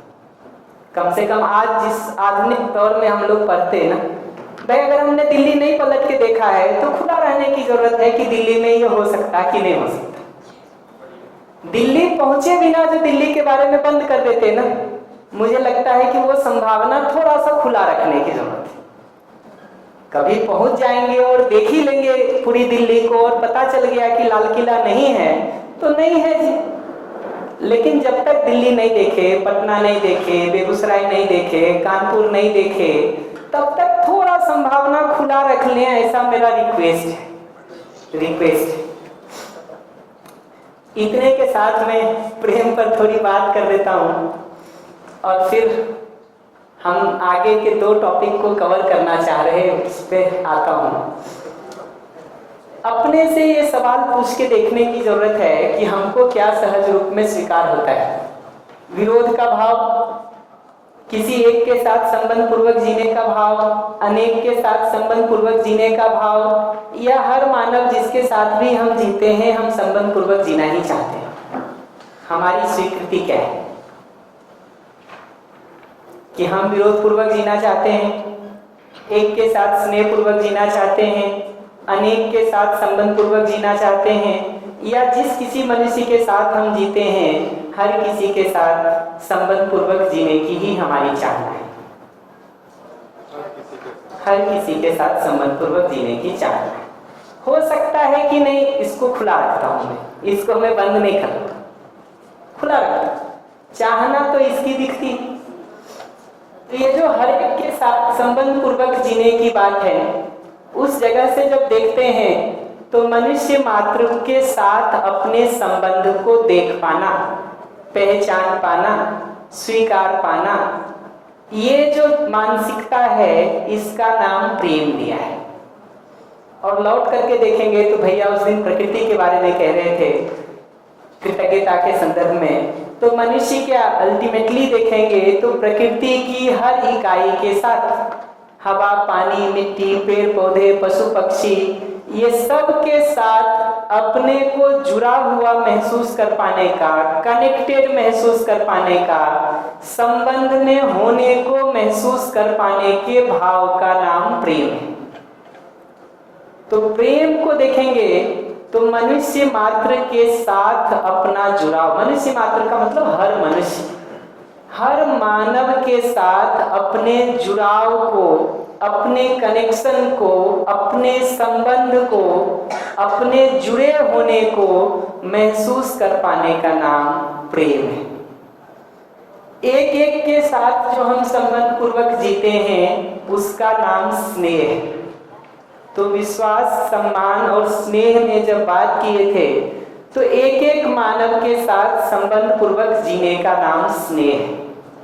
हमारी जो यात्रा शुरू होती है वो तो स्नेह से शुरू होती है। धीरे धीरे हर मानव के साथ हमको संबंध दिखाई दे, उसको हम महसूस कर सकें, उसको प्रेम के भाव के रूप में पहचाना है। तो प्रेम का मतलब है हर मानव के साथ, और बढ़ा करके देखेंगे तो प्रकृति की हर इकाई के साथ जुड़ा हुआ होने का भाव, उनके साथ कनेक्टेड होने का भाव का नाम प्रेम है। प्रेम है। इस प्रेम के साथ जीने की पहचान ये होती है कि अब अपने पराई की दीवार हमारी खत्म हो जाती है। अपने पराई की मानसिकता से हम बाहर हो जाते हैं, क्योंकि वो बाउंड्री जहां हम खींच रखे होते हैं, जिस आधार पे भी खींचे, जाति के आधार पे बाउंड्री खींच रखा है तो जाति के अंदर अपना, बाहर पराया। धर्म के आधार पर बाउंड्री खींच रखा है तो धर्म के अंदर अपना, बाहर पराया। भाषा के आधार पर खींच रखा है तो इस भाषा को बोलने वाले अपने, बाकी पराए। ऐसा अगर देखेंगे ना तो ये दिखता है कि प्रेम की मानसिकता के साथ अपना पराया खत्म हो जाता है। हर किसी के साथ हमको वो आत्मीयता महसूस होती है, वो अपनापन महसूस होता है। इसीलिए प्रेम को जब हम जीने जाते हैं तो उसको अनन्यता के रूप में पहचाना है।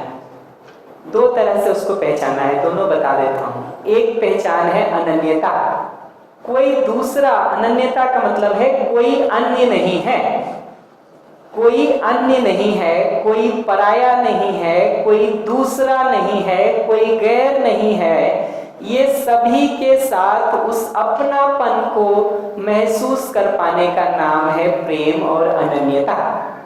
अनन्यता तो एक पहचान ये दिखती है प्रेम की जगह से, अनन्यता। दूसरा जो प्रेम के साथ जीने का पहचान दिखता है वो है करुणा। करुणा का मतलब है, जो इस आशय से मैं प्रयोग कर रहा हूँ वो परिभाषित कर दे रहा हूँ। करुणा का मतलब है दूसरे को सहयोग करने की, अनकंडीशनल सहयोग करने की प्रवृत्ति। कि अब हमको अगर अपना जुड़ाव आपके साथ दिखता है तो आपको आगे बढ़ने में जो भी सहयोग हमसे बन पड़ता है हम उसको करने के लिए तत्पर रहते हैं, तैयार रहते हैं, वो संबंध दिखने के आधार पर। अब हमको अलग से मोटिवेट करने के लिए कोई पैसा, कोई सैलरी या कोई और चीज नहीं चाहिए। अभी हम लोगों को बहुत बार मोटिवेशन के लिए कुछ और चाहिए होता है, उसके लिए हम कुछ काम कर रहे होते हैं। प्रेम के साथ करुणा की मानसिकता से जब हम जीते हैं तो अब हमको कुछ और नहीं चाहिए, बल्कि यही करना ही हमको तृप्ति देता है। संबंध दिखने के आधार पर, वो जुड़ा हुआ दिखने के आधार पर, वो आत्मीयता होने के आधार पर दूसरे को सहयोग करने के लिए हम तत्पर रहते हैं, तैयार रहते हैं, और उसकी खुशी ही उसका रिटर्न है। उसकी जो तृप्ति हमको मिलती है, उसकी जो प्रसन्नता हमको मिलती है, वही उसका रिटर्न है। रिटर्न उतना ही है। तो अलग से मोटिवेट करने के लिए अब हमको कुछ नहीं चाहिए होता है, बल्कि वो उत्साह, वो तत्परता हमारे में बनी ही रहती है। वो मोटिवेशन हमारे में बना ही रहता है, बना ही रहता है। तो पूछ रहे थे पिछले सेशन में, अब इस मानसिकता के साथ देखेंगे ना, तो जब हम स्नेह या प्रेम की बात कहते हैं तो इसका मतलब दूसरे को अपने हिसाब से चलाना नहीं है। थोड़ी बात में उनके प्रश्न के संदर्भ में भी कर देता हूँ जो दीदी पूछ रही थी। स्नेह या उसी को फैल के देखेंगे तो प्रेम का मतलब दूसरे को अपने हिसाब से चलाना नहीं है, ना ही दूसरे की हर चीज को हाँ कहना है कि हर गलती में भी हाँ कहने को भी मैं प्रेम नहीं कह रहा। आपकी हर गलती में मैं हाँ मिला रहा हूं, मैं इसको स्नेह या प्रेम नहीं कह रहा। आपको अपने हिसाब से चला रहा हूं, इसको भी मैं स्नेह या प्रेम नहीं कह रहा। स्नेह या प्रेम होने का मतलब है उस संबंध में जो हमारी जिम्मेदारी है उसको हम ठीक ठीक निभाते हैं, स्वेच्छा से, प्रसन्नता से। उस संबंध में जो हमारी जिम्मेदारी है उसको हम ठीक ठीक निभाते हैं, स्वेच्छा से, प्रसन्नता से। अपनी तरफ से तो ये होता है। दूसरा, गलती अगर अगला करता भी है तो हम उस पर विश्वास को बनाए रखते हुए, उसकी मूल चाहना पर भरोसा बने रहते हुए, सम्मान और स्नेह के साथ उसको आगे बढ़ने में सहयोग करते हैं, ना कि उसको बेकार, नालायक, निकम्मा, बेवकूफ और आवारा सिद्ध करने में ऊर्जा लगाते हैं। तो जब हम स्नेह की बात कह रहे हैं तो दूसरे को अपने हिसाब से चलाने की बात नहीं कह रहे, दूसरे के साथ जबरदस्ती करने की बात नहीं कर रहे हैं, बल्कि दूसरे को एक सेफ स्पेस देने की बात कर रहे हैं। एक खुला, सुरक्षित अवसर और वातावरण देने की बात कर रहे हैं जहां धीरे धीरे वो ग्रो कर सके, नर्चर कर सके, तो उसको सही समझने, सही जीने का अवसर मिल सके, उसका प्रस्ताव हम दे सकें, जांच परख के लिए उसको प्रोत्साहित कर सकें, और जहां जहां भी कठिनाई और समस्या है वहां हम सपोर्टिंग हैंड प्रोवाइड कर सकें। ये उसका मतलब है। तो ये कोई दूसरे को पकड़ के रखने की बात नहीं है, दूसरे को अपने हिसाब से चलाने की बात नहीं है, दूसरे पर अपना जिद थोपने का बात नहीं है, बल्कि दूसरे को एक सुरक्षित, खुला वातावरण देने की बात है जहां वो ग्रो कर सके। तो मैं तो हर बार कहता हूं कि स्नेह या प्रेम होने की पहचान ये है, अगर मैं सही अर्थों में आपको ये वातावरण दे पाता हूं तो उसकी पहचान ये है कि आप सारे अवसरों को छोड़ करके इस अवसर को चुनते हैं। तो अब आप हमारे साथ स्वेच्छा और प्रसन्नता से रहते हैं, ना कि दबाव से रहते हैं, क्योंकि आपको भी एक अच्छा वातावरण पसंद ही आता है, एक ऐसा वातावरण जिसमें आपको सही समझने का, सही जीने का, आगे बढ़ने का अवसर हो, जहां कोई दबाव नहीं हो। ठीक है। दूसरा, आपको बेकार, नालायक, निकम्मा नहीं सिद्ध कर रहा हो, जहां आपका सम्मान और स्नेह बना रहता हो, वो जगह आपको भी खींचती है अपनी तरफ। उस आकर्षण में आप हमारे साथ रहते हैं, ना कि हम गला पकड़ के तुमको कहते हैं कि 20 साल तुम्हारे लिए ये किए हैं, ठीक है, इसलिए तुम रहो या करो, इसकी जरूरत नहीं पड़ती। तो उस प्रसन्नता के साथ आप रहते हैं। तो ये कोई पट्टा बांध के जो है किसी पशु या पक्षी को रखने की बात नहीं है, ये खुला रहते हुए भी वो हमारे पास रहना चाहता है, ऐसा होता है। अगर वो वातावरण हम ठीक देते हैं ना, तो दूसरे को रस्सी या पल्लू से बांध के रखने की जरूरत नहीं होती है। अगला रहना पसंद करता है, क्योंकि वो सेफ स्पेस, वो वातावरण हर किसी को अच्छा ही लगता है, जहाँ आपको ब्लेम नहीं हो, कंप्लेन नहीं हो, कंडम करने की बात नहीं हो, कोई गलती भी हो तो सम्मान और स्नेह के साथ सपोर्ट करने का माइंडसेट हो। आप जहाँ भी खड़े हैं वहाँ से आपको आगे बढ़ाने के लिए अगला तत्पर हो, तैयार हो, अपना दबाव आपके ऊपर नहीं थोप रहा हो, अपने मनमानी से आपको चलाना नहीं चाह रहा हो, वहाँ रहना चाहेंगे कि नहीं चाहेंगे?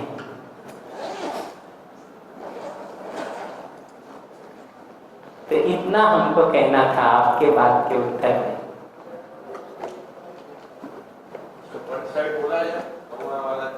जी, अनकंडीशनल का मतलब वही है कि आप चाहिए नहीं तो गला क्यों घोटेंगे जी आपका? अभी तो सारा गला हम दूसरे का घोटते रहते हैं, पकड़ते रहते हैं, क्योंकि बहुत सारी चीजें हमको चाहिए आपसे अपने सुखी होने के लिए। तो ये प्रेम के साथ जो डिजाइन है ना, वो सुखी होने के लिए करने का डिजाइन नहीं है, बल्कि सुखी हो करके दूसरे के लिए कुछ करने का डिजाइन है। मैं फिर से रिपीट कर दे रहा हूं इसको कि प्रेम की मानसिकता के साथ जब हम जीते हैं ना, तो अब जो हम करते हैं वो कुछ पाके, कुछ करके कुछ मिल जाए कहीं से रिटर्न में, वो सुखी होने के लिए नहीं कर रहे हैं, बल्कि अब हम सुखी हो करके संबंध को देख करके सुख पूर्वक कर रहे हैं। तो प्रेम के साथ जो हमारा करना है वो सुख पूर्वक करना है, ना कि सुखी होने के लिए करना है। सुखी हो करके करना है, ना कि सुख पाने के लिए करना है। और समझ के साथ मैं इसका उदाहरण हर बार देता रहता हूँ, अभी कठिन लग सकता है, लेकिन मैं एक सरल उदाहरण हर बार देता रहता हूँ कि अगर आपको हारमोनी का डिजाइन समझ में आ गया हो, उससे आपकी तृप्ति बनी रहती हो, तो आप तृप्ति के लिए मुंह मारने अब थोड़ी जाएंगे कहीं। मैं अपने यहाँ का उदाहरण हर बार देता हूँ कि सामने साफ गंगा नदी बह रही हो पानी पीने के लिए, नर्मदा जी का जल साफ सुथरा उपलब्ध हो पीने के लिए, तो आदमी उसको पिएगा या 2 किलोमीटर दूर किसी गंदे नाले में मुंह मारने जाएगा? और अगर 2 किलोमीटर दूर किसी गंदे नाले में हम मुंह मारने जा रहे हैं, तो वही इस बात को बताता है कि पीने का साफ पानी उपलब्ध नहीं है। तो समझ के साथ अगर व्यवस्था पूर्वक जीने को हम समझ लेते हैं, जीने का अभ्यास कर लेते हैं, इस आधार पर हम व्यवस्था में बने रहते हैं, तो अब हमको जो है दूसरे से सुख पाने के लिए ढूंढना नहीं पड़ता है कुछ, बल्कि हम सुखी हो करके करने का काम करते हैं। जी, आप कुछ कह रहे थे, माइक दे दीजिएगा पीछे प्लीज।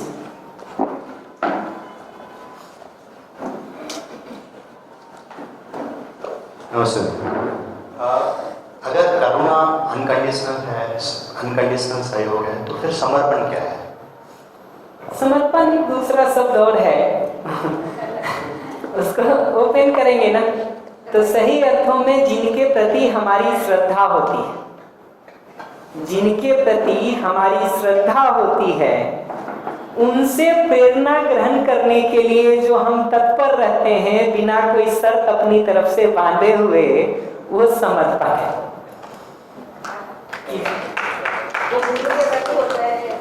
जी, तो जहाँ भी हमको वो श्रेष्ठता दिखाई देती है, वहाँ से जो प्रेरणा हमको मिल रही है, उस प्रेरणा को ग्रहण करने के लिए हम अनकंडीशनली तत्पर रहते हैं।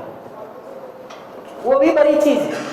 अन्यथा तो अभी आदमी हमारे दर्शन में कहते हैं कि आज के दिन अगर देखेंगे ना, तो गुरु तो फिर भी मिल सकते हैं, शिष्य मिलना बहुत मुश्किल है, बहुत मुश्किल है, क्योंकि हर आदमी आज के दिन समझदार है।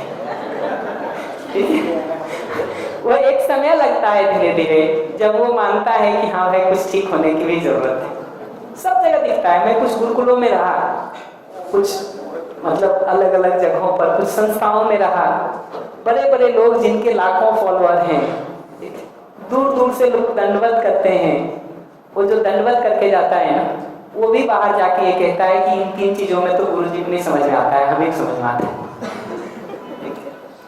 वो कहता है गुरु जी को इस बात का पता नहीं है, उन्होंने दुनिया नहीं देखी है, हमको पता है दुनिया में कैसे चीजें ठीक चलती। कई बार तो मैं ऐसा स्थिति देखा हूँ कि लोग कुछ पूछते हैं और उन्होंने कुछ अलग सलाह दे दी। लोग सोच के ही पहले से जाते हैं कि यही तुमसे हाँ कहवाना, ऐसा जाते हैं। आपने कुछ कहा, उन्होंने कुछ ना कह दिया, आदमी आज लौट आता है, फिर कल जाके वही पूछेगा, परसों जाके वही पूछेगा। 6 महीना तक आपके पीछे पड़ा रहेगा जब तक आप हाँ ना बोल रहे। एक दिन गुरु कहता है इसी से पिन छुड़ाओ, हाँ बोलो इसको। हमने तो ऐसे बहुत सारे केस देखे। तो आज के दिन वो समर्पण तो बहुत मुश्किल है, मुश्किल है।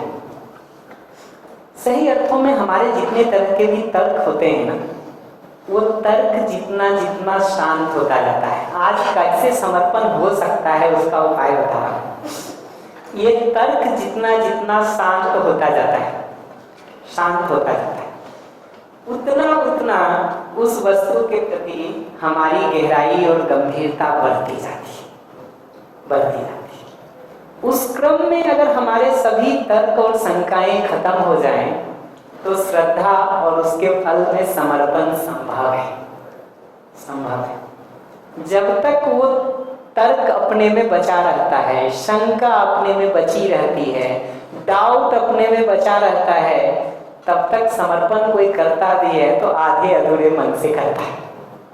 वो आधा समर्पण है, आधा तो पैर खींचे हुए है। वैसी स्थिति में ही हम में से ज्यादातर लोग होते हैं। और मैं तो आजकल इसमें ये बात भी कहता रहता हूँ कि अल्टीमेटली वस्तु पर अगर हमारा ध्यान रहता है ना, तो व्यक्ति में थोड़ी कमी भी दिख रही हो तो कम से कम वस्तु को पहचान करके आगे बढ़ने का काम कर सकते हैं। कि श्याम जिन बातों को कह रहा है, अगर वो बात आपको छूने लगे, वो बात आपको अपने लिए ठीक लगने लगे, श्याम के जीने में थोड़ी बहुत कमी भी दिख रही हो ना, तो आप साइड करके उस वस्तु को पकड़ के आगे बढ़ने का काम कर सकते हैं। तो हमारी जो पूरी कोशिश इन 8 दिनों में रहेगी वो ये रहेगी कि आप वस्तु को पकड़ने का काम करें। उस वास्तविकता के साथ आप जुड़ गए ना, तो आपकी गति हो जाएगी, आगे बढ़ने हो सकता है हमसे भी आगे निकल जाए। जितनी जिम्मेदारी और निष्ठा से उस वस्तु को पकड़ के चलेंगे, आपकी गति हो जाएगी। तो हमारा हर समय ये प्रयास है कि उस वस्तु पर अपना ध्यान चला जाए और वहां से आगे बढ़ने का काम हो जाए। कोशिश ये है कि वस्तु को पकड़ के वहां से आगे बढ़ने का काम करें। उसका एक दूसरा बेनिफिट और देखता है। वस्तु पर अगर आप श्याम से जुड़ेंगे ना, तो सिर्फ श्याम से ही आपका जुड़ना होगा। लेकिन अगर आप वस्तु से जुड़ने का काम करते हैं ना, तो वो वस्तु जहां जहां आपको दिखाई देगी, वो सबके साथ जुड़ने का काम होता है। ये भी एक दूसरा बड़ा अंतर है कि जब आप किसी व्यक्ति से जुड़ने का काम करते हैं ना, तो उस व्यक्ति से ही आपका जुड़ना होता है। तो श्याम से जुड़े हैं तो श्याम और श्याम का प्रोग्राम, उसी से आपका जुड़ाव होगा। लेकिन अगर मध्यस्थ दर्शन जीवन विद्या को समझने और उससे जुड़ने का काम करते हैं, तो मध्यस्थ दर्शन और जीवन विद्या के प्रोग्राम से आपका जुड़ाव होगा। ये एक और दूसरा अंतर है। तो इस दर्शन का जो पूरा दृष्टिकोण है, वो तो वस्तु को केंद्र में रख करके जीने की बात है। वस्तु केंद्र में होती है तो जहां भी वो खुशबू दिखाई देती है, हमको उतनी ही प्रसन्नता होती है। नहीं तो जो बात पिछले दिन कोई कह रहे थे ना, आज के दिन कई बार जो लोग समाज में अच्छा काम करने का भी सोचते हैं ना, मैं एक गुरुकुल में था तो ये बात हो रही थी कि इतना सारा अच्छा काम करने के बावजूद भी ये दिखता है कि 4 चोर आपस में मिल लेते हैं, ठीक, साथ में चोरी कर लेते हैं, लौट के माल का बंटवारा कर लेते हैं।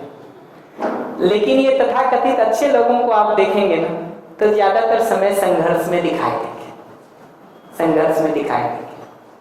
तो बात ये हो रही थी कि क्यों ऐसा होता है, जब अच्छा ही चाह रहे हैं समाज का करना, तो क्यों ऐसा होता है। जो टीचर थे वहाँ, उन्होंने दो बड़ी अच्छी बातें की।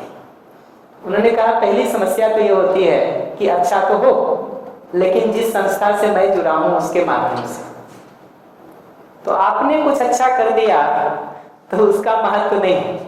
हमारी संस्था ने कुछ किया है तब तो अच्छा अच्छा है। तो तुम्हारा कुत्ता कुत्ता, हमारा कुत्ता टॉमी।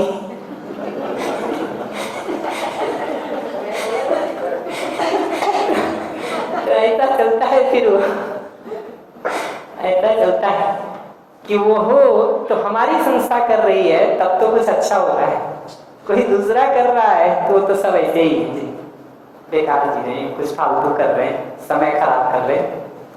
इसलिए ज्यादातर समय इन संस्थाओं का जो काम होता है ना, वो आप ठीक समझ लें, ठीक जी लें, ये होने के बदले हमारे बारे में बंध जाओ, ये बन जाता है, ये बन जाता है।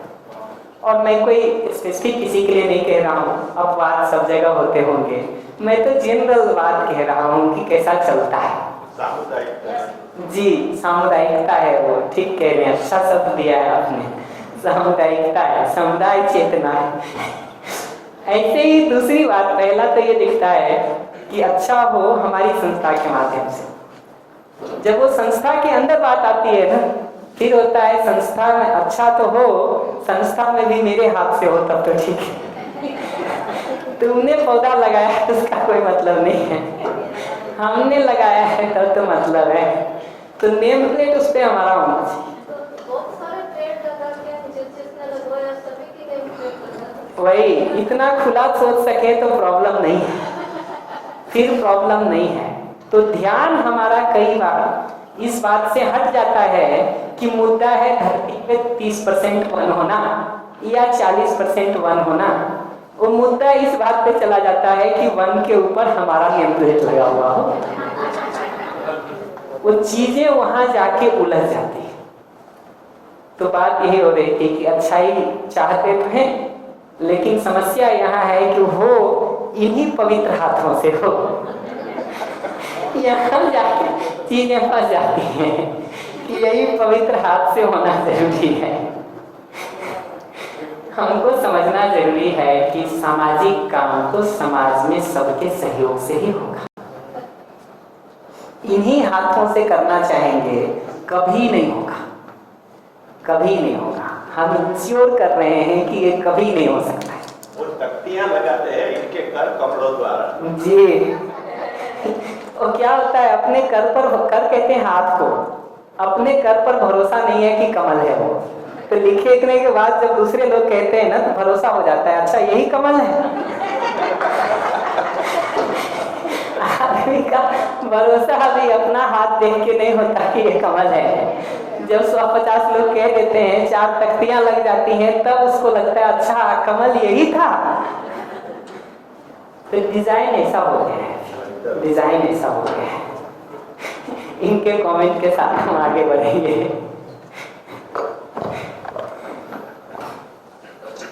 हाँ, ये मेरा सवाल जो है थोड़ा पास। हाँ, ये सवाल मेरा ये है कि जैसे अभी हमारे 9 भाव आ गए और हम देख रहे हैं कि सामने वाले में जो हम में जो है वही सामने वाला चाह रहा है।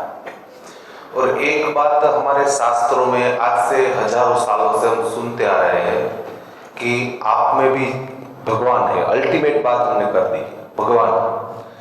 तो कहीं ना कहीं वो बात तो है कि भाई ईश्वर से ऊपर तो कोई चीज नहीं।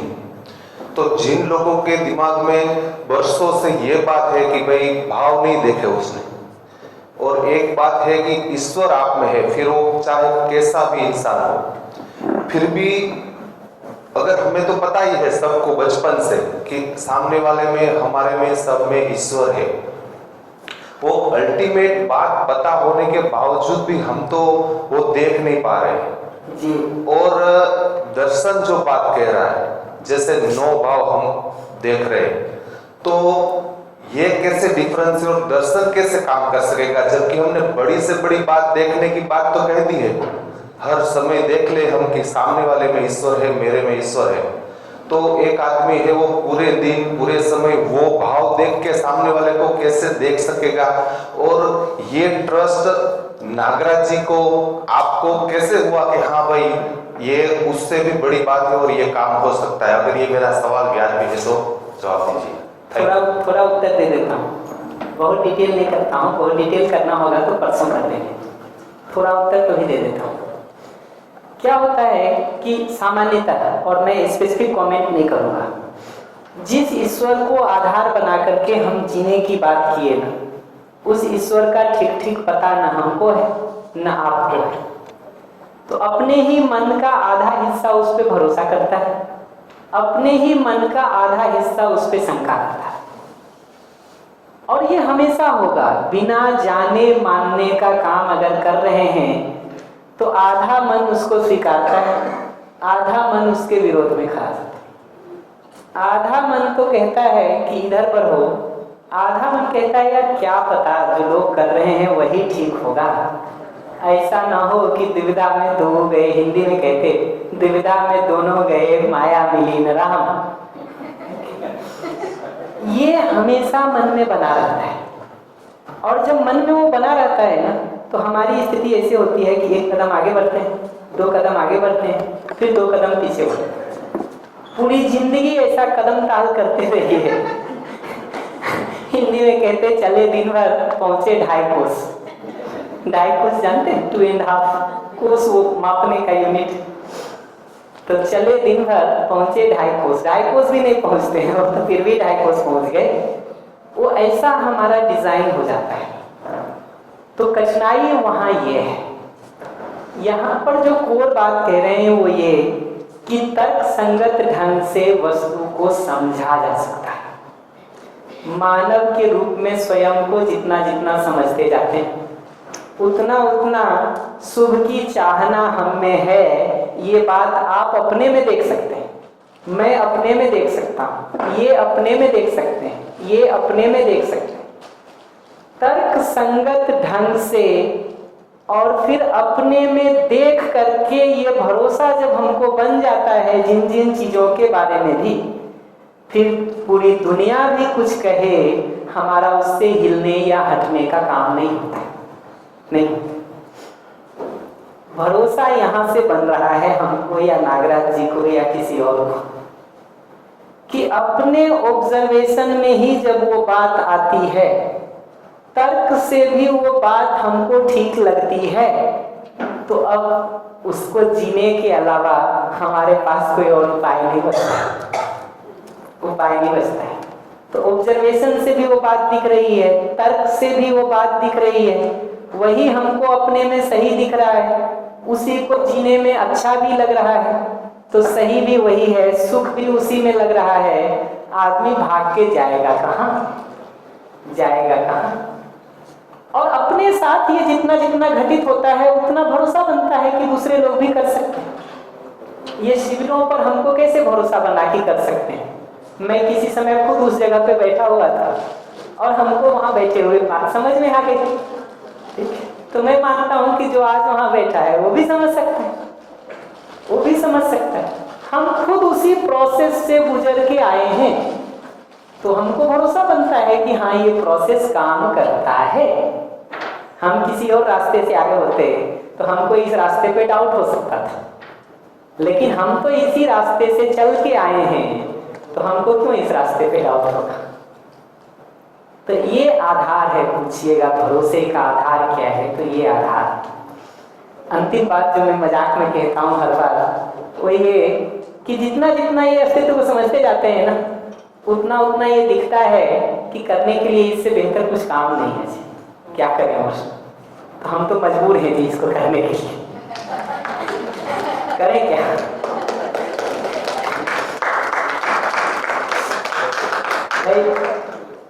आप कहोगे जो जिसमें दुनिया लगी हुई है ना, सिनेमा देखने में, कुछ अच्छा पद पा लेने में, कुछ खा लेने में, कुछ पी लेने में, कुछ पहन लेने में, जब समझ पूर्वक वो सब जगह से रस खत्म हो जाता है तो करेगा क्या जी आदमी? जिन रास्तों को आपने देख लिया और आपको पक्का है कि वहां कुछ नहीं है, ठीक, आप किसी भी रास्ते में जाएंगे उस रास्ते पर तो नहीं जाएंगे, इतना पक्का है। तो ये भरोसा देता है हम लोगों को कि कैसे हम चल पा रहे, कैसे चल पा रहे। भरोसे का आधार ये, आधार जी कुछ करें, ठीक है। हाँ, वो स्नेह वाला और ये प्रेम वाला मुझे तो पूरा समझ में आ गया भैया। तो मेरी तरफ से वो एक चीज़ पूछना चाहती थी कि मेरी तरफ से तो पूरी कोशिश हो रही है, बट जो सामने से कोशिश कम है, तो मैं उनको फिर से उनकी योग्यता बढ़ाने में मदद कर सकती हूँ। जी, उसको अगले सेशन में बात करता हूँ धीरे धीरे कि कैसे कर सकते हैं। नेक्स्ट सेशन में वही टारगेट करता हूँ मैं थोड़ा करने का। जी, और किसी को माफ़ करते हैं तो बाद में फिर कोई भी सिचुएशन आ जाती है तो फिर गुस्सा आ जाता है, तो इसका मतलब माफ़ नहीं किया, ऐसा है? जी, इसका मतलब पुराना स्टॉक तो तैयार है। भाषा में माफ किए हैं, आचरण में नहीं। वो हमारे यहाँ एक जोक आता था IIT में कि जिसने गलती किया है उसको माफ तो जरूर कर दो, लेकिन उस पास्टर का नाम याद जरूर रखना।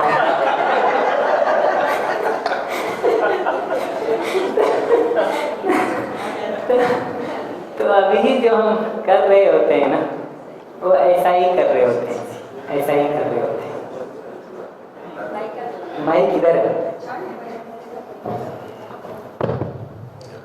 सर, आपने लिखा है संबंध में 9 भाव स्थापित मूल्य, तो विश्वास, सम्मान, स्नेह, ममता, वात्सल्य, श्रद्धा, गौरव और कृतज्ञता, ये 8। 9वां जो लिखा है पूर्ण मूल्य, तो पूर्ण मूल्य और स्थापित मूल्य से थोड़ा फर्क तो होगा। स्थापित मूल्य ये सभी 9 को कहते हैं क्योंकि ये 9 हमारे अंदर बने रहते हैं।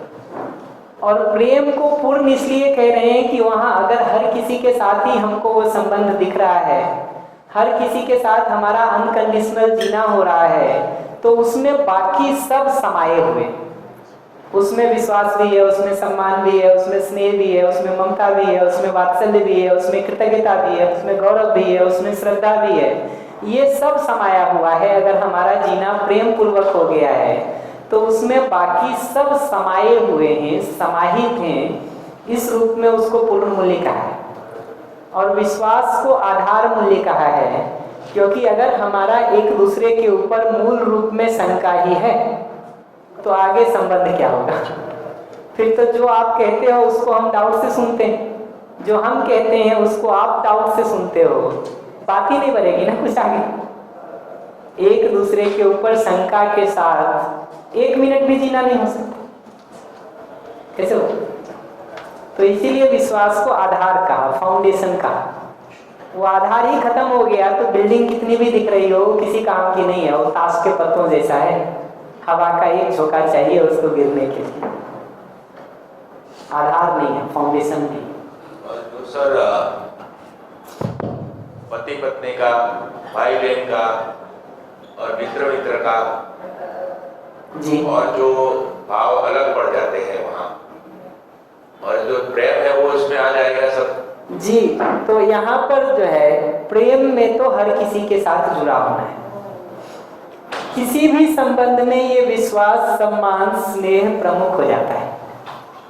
जिनको हम सहयोग दे रहे हैं वहां ममता और वात्सल्य प्रमुख हो जाता है। अब आप सब संबंधों को पलट के देखते रहिए, विश्वास, सम्मान और स्नेह तो हर जगह पे चाहिए, भाई बहन में भी चाहिए, पति पत्नी में भी चाहिए। ममता और वात्सल्य इसके साथ वहां प्रमुख हो जाता है जहां हम सहयोग दे रहे हैं।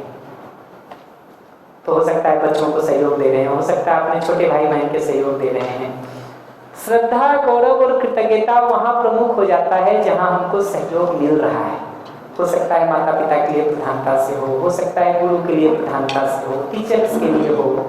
ऐसा वेरिएशन आप धीरे धीरे देख सकते हैं कि कौन से संबंध में किन भावों की प्रमुखता है। उसको डिटेल में सुनना हो तो अगला शिविर है, अध्ययन बिंदु शिविर। धन्यवाद, थैंक यू। जो क्षणावट है, ये जो क्षणावट प्रेम का किया जी, और नागराज जी के साथ आप संबंध में होंगे तो वो लुटाते रहेंगे, आप लूटते होगे। होता ही है जी, समझ के साथ आदमी देना ही चाहता है दूसरे को। वो छलकने की तृप्ति है, घड़ा भरता है तो उसके साथ वो छलकता ही है। हम हर बार कहते हैं कि बर्तन में चाय भरी है, खोलेंगे तो चाय निकलेगा, दूध भरी है, खोलेंगे तो दूध निकलेगा। तो अगर अंदर प्रेम भरा है तो खोलेंगे तो प्रेम ही निकलेगा। अगर निकलता गुस्सा है तो वो बता रहा है कि अंदर किसी कोने में गुस्सा है, इसलिए आप फ्री हो गए, कुछ काम नहीं है। हाँ, तो भैया वो चीज़ से वो रिपल की वाइफ है ना, वो बोल रही थी कि हम कानपुर गए थे तो 2-3 दिन तो नहीं अच्छा लगा, क्योंकि वो होता है खाना पीना सब बदल। वो तीसरे चौथे दिन से इतना अच्छा लग रहा है कि वापस आने को मन नहीं कर रहा था फिर। होता ही है। हम थोड़ा परिवार के ब्रेक करने के पहले मैं थोड़ा परिवार के संदर्भ में ये बता देना चाहता हूँ, और स्लाइड को ज़्यादा मत जाइएगा, 3-4 मुख्य बातें मैं बता देता हूँ कि परिवार में जीने की जगह से क्या प्रमुख है जिसके नहीं होने से समस्या होती है। इस पर बात कर देता हूँ थोड़ी कि क्यों ये परिवार टूटते टूटते 2-4 लोगों पे आ गया है और वहाँ भी जीना ठीक नहीं हो रहा है। उसके संदर्भ में मैं 4-5 बातों को कर देता हूँ, उतने को ही अप्लाई करके देखिए फर्क पड़ता है। उसमें पहला जगह ये है कि परिवार में चलने के लिए, परिवार को व्यवस्थित होकर जीने के लिए जितने काम हैं वो सभी महत्वपूर्ण हैं, ना कि जिस काम से पैसा मिलता है सिर्फ वही महत्वपूर्ण। सुन लीजिए, इसको लिखने पढ़ने का आराम से कर लीजिएगा, सुन लीजिए, लिखना तो हो ही जाएगा, रिकॉर्डिंग आपको मिल जाएगी, ये शिविर की भी मिल जाएगी, पिछले शिविर की भी मिल जाएगी। इतने भर को सुन लीजिए, बाकी फिर आराम से लिखिएगा, 15-20 मिनट सुन लीजिए। परिवार की जगह से परिवार को व्यवस्थित होकर के जीने के लिए जितने काम हैं वो सबका उतना ही महत्व है। जिस काम से पैसा मिल रहा है सिर्फ उसको हम महत्वपूर्ण मानेंगे, बाकी को नहीं मानेंगे, तो बाकी काम को करने में किसी की रुचि नहीं होगी। इसका ये मतलब नहीं है कि वो घर का महत्वपूर्ण काम नहीं है। घर का सफाई करने का पैसा नहीं मिलता, कपड़ा धुलने का पैसा नहीं मिलता, खाना बनाने का पैसा नहीं मिलता, आप बीमार हो गए हैं तो पानी पिलाने का, सेवा करने का पैसा नहीं मिलता, बच्चे की परवरिश के लिए, पालने पोसने के लिए पैसा नहीं मिलता। ऐसे 50 काम देख सकते हैं आप घर में जिसके लिए पैसा नहीं मिलता। घर चलने के लिए वो महत्वपूर्ण है कि नहीं है? अगर ये बात को हम देख पाते हैं ना, तो फिर ये दिखता है कि कुछ काम ऐसे हैं जिससे पैसा नहीं मिलता है, कुछ काम ऐसे हैं जिससे पैसा मिलता है। काम दोनों महत्वपूर्ण हैं, इसलिए जो पैसा है वो पूरे परिवार का है, ना कि सिर्फ जो हम कमा के ला रहे हैं तो मेरा है। और मैं फिर से ध्यान दिला दूं, मुद्दा अपने को देखने का करना है, ना कि दूसरे को देखने का। दूसरे को देखने की जगह से शुरू करेंगे तो दवा जहर की तरह प्रयोग करेंगे। तो अपने लिए देखा जाए कि हम जो काम को कर रहे हैं उसके रिटर्न में पैसा मिल रहा है, इसका ये मतलब नहीं है कि वो पैसा सिर्फ मेरा है और वो काम ही सिर्फ महत्वपूर्ण है। चूंकि परिवार का हर काम महत्वपूर्ण है, इसलिए जब हम ये काम कर रहे हैं जिससे पैसा मिल रहा, तो अगला कोई दूसरा भी तो कर रहा, अगला कोई तीसरा भी तो कर रहा। अगर ये सारे काम का महत्व हमको परिवार के रूप में दिखता है, तो हम उस पूरे पैसे को परिवार के धन के रूप में पहचानते हैं, ना कि व्यक्तिगत धन के रूप में। अगर उसको व्यक्तिगत धन के रूप में पहचानने लगेंगे तो उसका दुष्परिणाम ये होगा कि जिस काम में पैसा नहीं मिल रहा उसको कोई करना नहीं चाहेगा, उसको कोई नहीं करना चाहिए। ये पहली बात पकड़ में आई। रिलेट कर सकते? कठिन तो नहीं लग रहा? तो पहली चीज मैं ये कह रहा हूं कि धन को उस रूप में परिवार के सामूहिक धन के रूप में पहचानने की जरूरत है। और जिस काम से धन नहीं मिल रहा है, इसका ये मतलब नहीं है कि वो परिवार में महत्वपूर्ण काम नहीं है। अगर उसी को महत्वपूर्ण मानेंगे तो बच्चे की परवरिश का पैसा नहीं मिल रहा तो बच्चा लावारिस की तरह पले, माँ बाप रहते हुए भी अनाथ जैसी जिंदगी होगी। जी इसमें यही क्वेश्चन है कि अभी तक ऐसा ही हुआ है, अभी तक तो अभी भी बच्चे ऐसा कह रहे हैं कि घर का काम इतना महत्वपूर्ण है, वो तो काम वाले रख लेंगे पर नौकरी करना जरूरी है। बच्ची या तो लड़की या तो ज़्यादा ही ऐसा कह रही है। उससे इतना ही पता चलता है कि कहीं ना कहीं जो 4 बातें अभी मैं करूँगा ना, 4-5, उसमें जिसको जहाँ जो नहीं मिलेगा तो वो शिकायत करना शुरू करता है, लगता है धन कमा के वो सब मिल जाएगा। कोशिश करते हैं लोग। मैं 4-5 बिंदुओं को एक साथ कवर कर देता हूँ। पहला ये है। दूसरा ये होता है कि परिवार में किए जाने वाले अलग अलग काम या टीम के रूप में भी जब हम काम कर रहे होते हैं तो हम कुछ काम को महत्वपूर्ण मानते हैं। उदाहरण के लिए यह हो सकता है कोई यहाँ सिविल चलाने को महत्वपूर्ण मान, बाकी व्यवस्थाओं को ना मान। अगर वो मान लेंगे तो हमको भ्रम हो जाएगा कि हमारे ही कारण सब चल रहा है। ऐसा भ्रम जैसे ही हो जाता है ना, वो परिवार या टीम टूटना शुरू हो जाता है।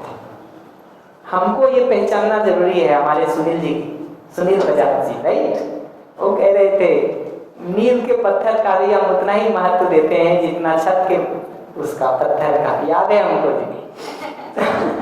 तो ये दिखना जरूरी है कि बिल्डिंग की जगह से हर पत्थर का अपना रोल है।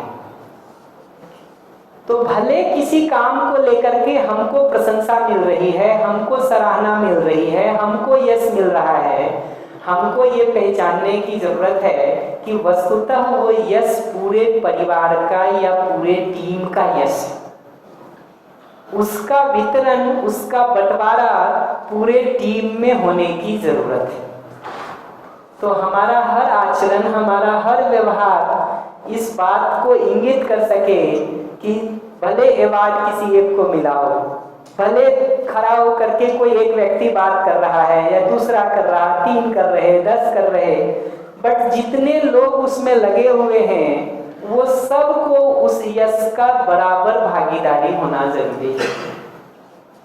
जिनको जिनको भी वो नहीं मिलेगा उस कामों को कोई हाथ नहीं लगाएगा, कोई हाथ नहीं।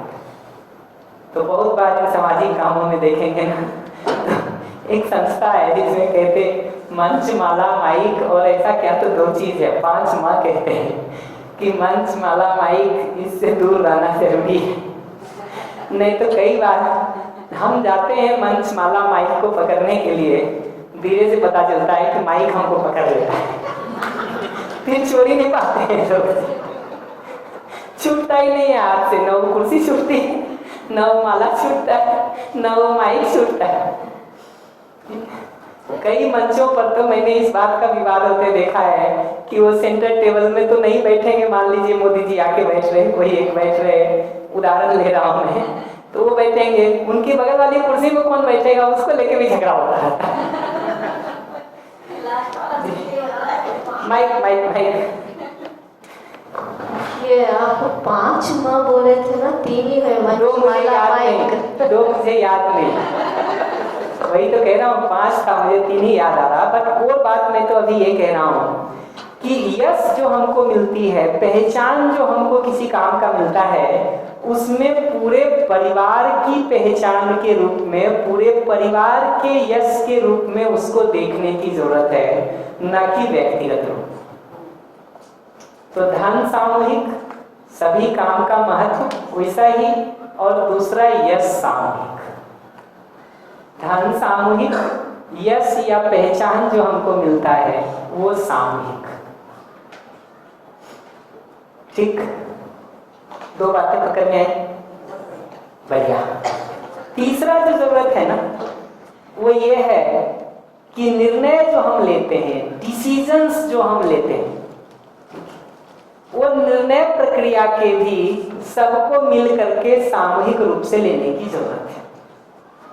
हम कितना भी अच्छा निर्णय लें परिवार के लिए, अगर उस निर्णय के दौरान आपको शामिल नहीं किए हैं तो आप अपने को लेफ्ट आउट महसूस करते हैं, छूटा हुआ महसूस करते हैं, अलग थलग महसूस करते हैं।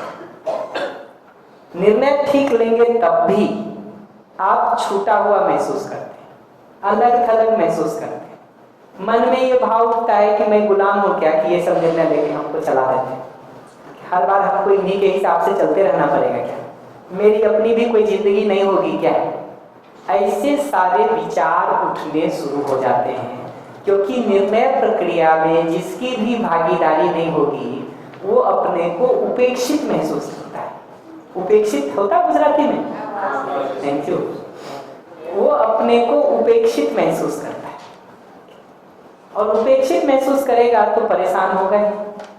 परेशान होगा तो इरिटेशन रिएक्शन अलग अलग तरह से बाहर आता है। कई बार तो बोल भी नहीं पाता इसको, तो दर्द कहीं और होता है, चिल्लाता कहीं और है। ऐसी हालत हो जाए तो इलाज बहुत मुश्किल है। आपको पेट दर्द हो रहा होता है, ऐसा होता है, लोग रोते हैं ना, पेट दर्द होता है, सिर पकड़ के रोते हैं। अब सिर का कितना भी इलाज करिए, निष्कर्ष कुछ नहीं निकलेगा उससे। तो बहुत बार ये निर्णय प्रक्रिया में भागीदारी नहीं होती है, हम उपेक्षित महसूस करते हैं, लेफ्ट आउट महसूस करते हैं, तो वो होता नहीं, परेशानी रहती। ये पकड़ में आया। एक और कठिनाई ये होती है कि निर्णय प्रक्रिया में जब किसी को शामिल नहीं करते हैं ना, तो वो निर्णय उसको अपना निर्णय लगता ही नहीं। चूंकि वो निर्णय उसको अपना निर्णय नहीं लगता है, इसलिए उसका कोई कमिटमेंट नहीं होता उसके। तो ये शिविर को कंडक्ट करना अगर आपको अपना निर्णय लगता है तो आपका कमिटमेंट होगा इसमें कुछ करने का।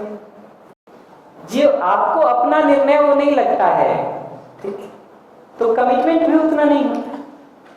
हमारे निर्णय में जहां हमारा इन्वॉल्वमेंट होता है निर्णय लेने में ना, वहां अपना कमिटमेंट भी होता है, जिम्मेदारी भी होती है, करने का निष्ठा भी होता है। अगर वो भागीदारी निर्णय में ही नहीं है, हमारा वही पार्टिसिपेशन नहीं है, तो हम अपने को लेफ्ट आउट महसूस करते हैं। ये तीसरी बात पकड़ में आई। और इसका जुड़ना धन और यश से है कि अगर धन कमाने को सबसे महत्वपूर्ण काम मान लिए है ना, तो घर में ऐसा हो जाता है कि जो धन कमा रहा है वो मानता है कि निर्णय लेने का हक तो हमारा ही है, बाकी तो फालतू में ढो रहा हूं मैं। वो ऐसा डिजाइन बन जाता है। अगर उस यश को सिर्फ हम अपना मान लेते हैं ना, हम कहते हैं दुनिया में इतने लोग हमारे सुन रहे हैं, ठीक है, तुम क्या बताओगे, तुमको क्या बुद्धि है, तुमको क्या अकल है, तो फिर वो सुनाते रहते हैं, मैं क्लास 1 ऑफिसर, मैं क्लास 2 ऑफिसर, मैं फलाने पोस्ट पर, इतने लोग ऐसा कर रहे हैं। वो सब सुनाते रहते हैं, बताते रहते हैं, निष्कर्ष कुछ नहीं निकलता। तो धन सामूहिक, यश सामूहिक, निर्णय प्रक्रिया सामूहिक। ठीक है, 3 पकड़ में आया, क्या कह रहा हूं, कठिन तो नहीं लग रहा। चौथा है भागीदारी, पार्टिसिपेशन। तो परिवार के जितने भी काम हैं, उन कामों को लिस्ट आउट करके अपनी अपनी योग्यता के हिसाब से चुनने की जरूरत है। तो आपको ड्राइविंग आती है तो आप ड्राइविंग चुन सकते हैं, हमको कुकिंग आता है तो हम कुकिंग चुन सकते हैं, किसी को साफ सफाई आता है तो वो चुन सकता, किसी को कपड़े का मैनेजमेंट आता है तो वो चुन सकता, किसी को घर सजाना आता है तो वो चुन सकता है। ऐसा सारे काम की लिस्ट आउट होकर के अपनी अपनी भागीदारी को स्वेच्छा और प्रसन्नता से चुनने की जरूरत है। और अगर पहला 3 काम हो पा रहा हो ना, धन सामूहिक, यश सामूहिक, निर्णय की प्रक्रिया सामूहिक, तो फिर काम छोटा बड़ा नहीं रह जाता है, फिर हर काम को हाथ मिल जाता है। अदरवाइज अभी कुछ काम में सब हाथ लगाना चाहते हैं, ठीक, कुछ काम को हाथ लगाने वाला कोई नहीं होता। तो बहुत सारी सभाओं में देखेंगे जहाँ फोटो खींचा जा रहा हो, वहाँ सब आके खड़े हो जाते हैं और चले गए ना तो फिर वो कुर्सी समेटने वाला कोई नहीं बचता हो, कोई नहीं बचता। तो धन सामूहिक, यश सामूहिक, निर्णय प्रक्रिया सामूहिक और भागीदारी अपनी अपनी योग्यता के हिसाब से चुनने की जरूरत है। और उसमें जिसकी योग्यता कम है उसको पहले चुनने देने की जरूरत है। तो आपको मान लीजिए सिर्फ कुकिंग आता है, हमको कुकिंग और ड्राइविंग दोनों आता है, तो पहले आपको चुनने देने की जरूरत है, क्योंकि मैं ही कुकिंग चुन लूंगा तो आप बेरोजगार हो जाएंगे कि नहीं। तो जिसकी जितनी कम योग्यता है उसको पहले चुनने देने की जरूरत है। और उस दृष्टि से आप देखेंगे ना तो घर का 5 साल का बच्चा भी कई चीजों में भागीदारी कर पाता है। 5 साल का, 10 साल और 15 साल का तो बहुत सालों में करते हैं। 5 साल का बच्चा भी कई चीजों में ठीक से भागीदारी के काम को कर पाता है। तो डिजाइन ये है घर चलने का। मैं फिर से रिपीट कर देता हूं मैं, धन सामूहिक, यश सामूहिक, निर्णय प्रक्रिया सामूहिक, भागीदारी अपनी अपनी योग्यता के हिसाब से सामूहिक। ठीक, पकड़ में है। चाय जी कहाँ है? रिपल भैया चाय बता दीजिएगा हमको बता करके। तब तक मैं एक 5वीं बात पर और बात कर देता हूँ। एक 5वीं चीज जो और जरूरत पड़ती है परिवार में संवाद करने के दौरान, वो जरूरत इस बात की है, क्या लगता है आपको, संवाद और चर्चा पहले होने की जरूरत है कि निर्णय पहले लेने की जरूरत है? पक्का? जब हम बच्चे को कहते हैं कि बेटा मोबाइल मत खेलो, ये निर्णय है कि चर्चा है?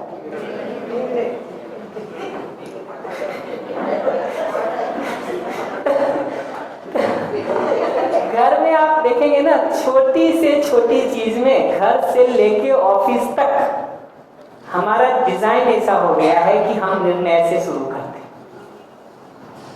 निर्णय अगर पहले ही ले लिए हैं ना तो चर्चा के नाम पर चर्चा का दिखावा है। तो एक निर्णय हम लेके बैठे हैं कि मोबाइल नहीं खेलना है, एक निर्णय बच्चा लेके बैठा है कि खेलना है, एक निर्णय हम लेके बैठे हैं कि आज 8 बजे यहाँ जाना है, एक निर्णय अगला लेके बैठा है कुछ भी हो जाए तुमको आज जाने नहीं देंगे। ऐसे निर्णयों के साथ जब 2 लोग इकट्ठा होंगे ना, फिर चर्चा और संवाद नहीं होता है। चर्चा और संवाद के नाम पर बहस और विवाद होता है।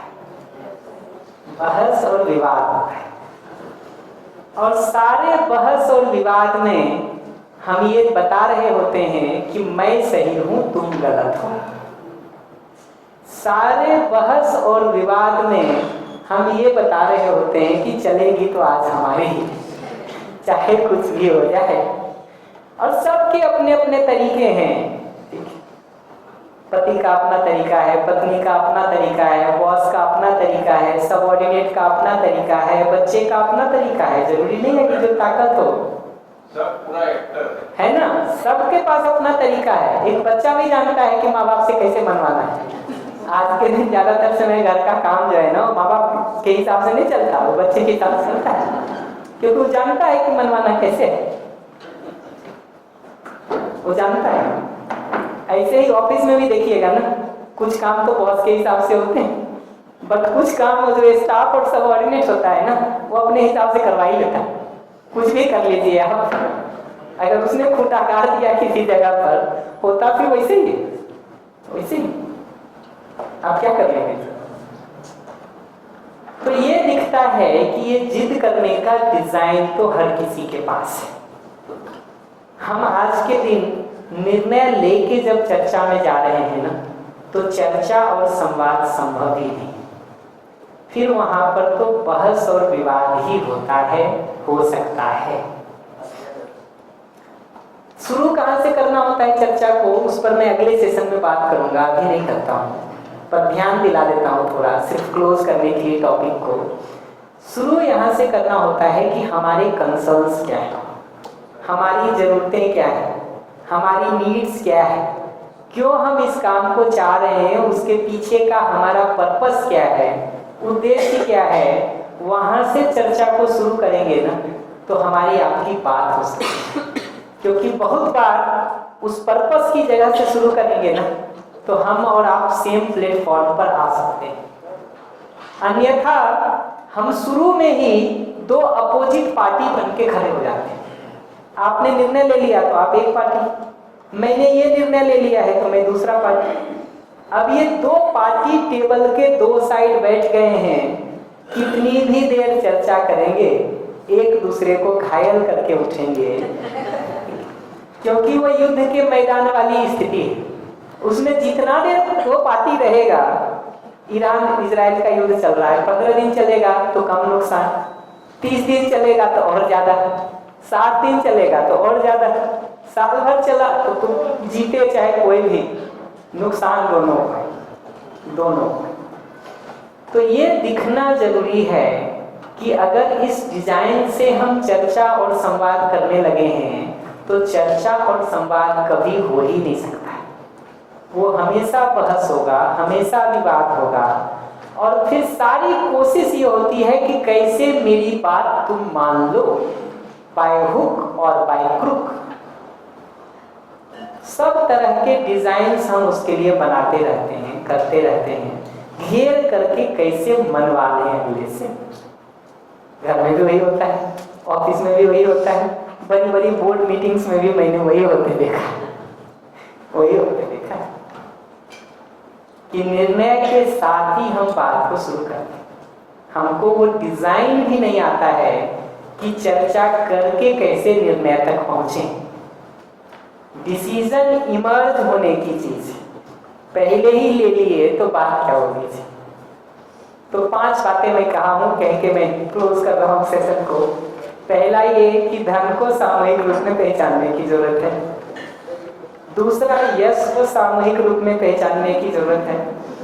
धन सामूहिक, यश को सामूहिक रूप में पहचानने की जरूरत है। डिसीजन प्रोसेस में सबको इंक्लूड करने की जरूरत है। जिसको भी इंक्लूड नहीं करेंगे उसको अपना डिसीजन नहीं लगता, वो लेफ्ट आउट महसूस करता है।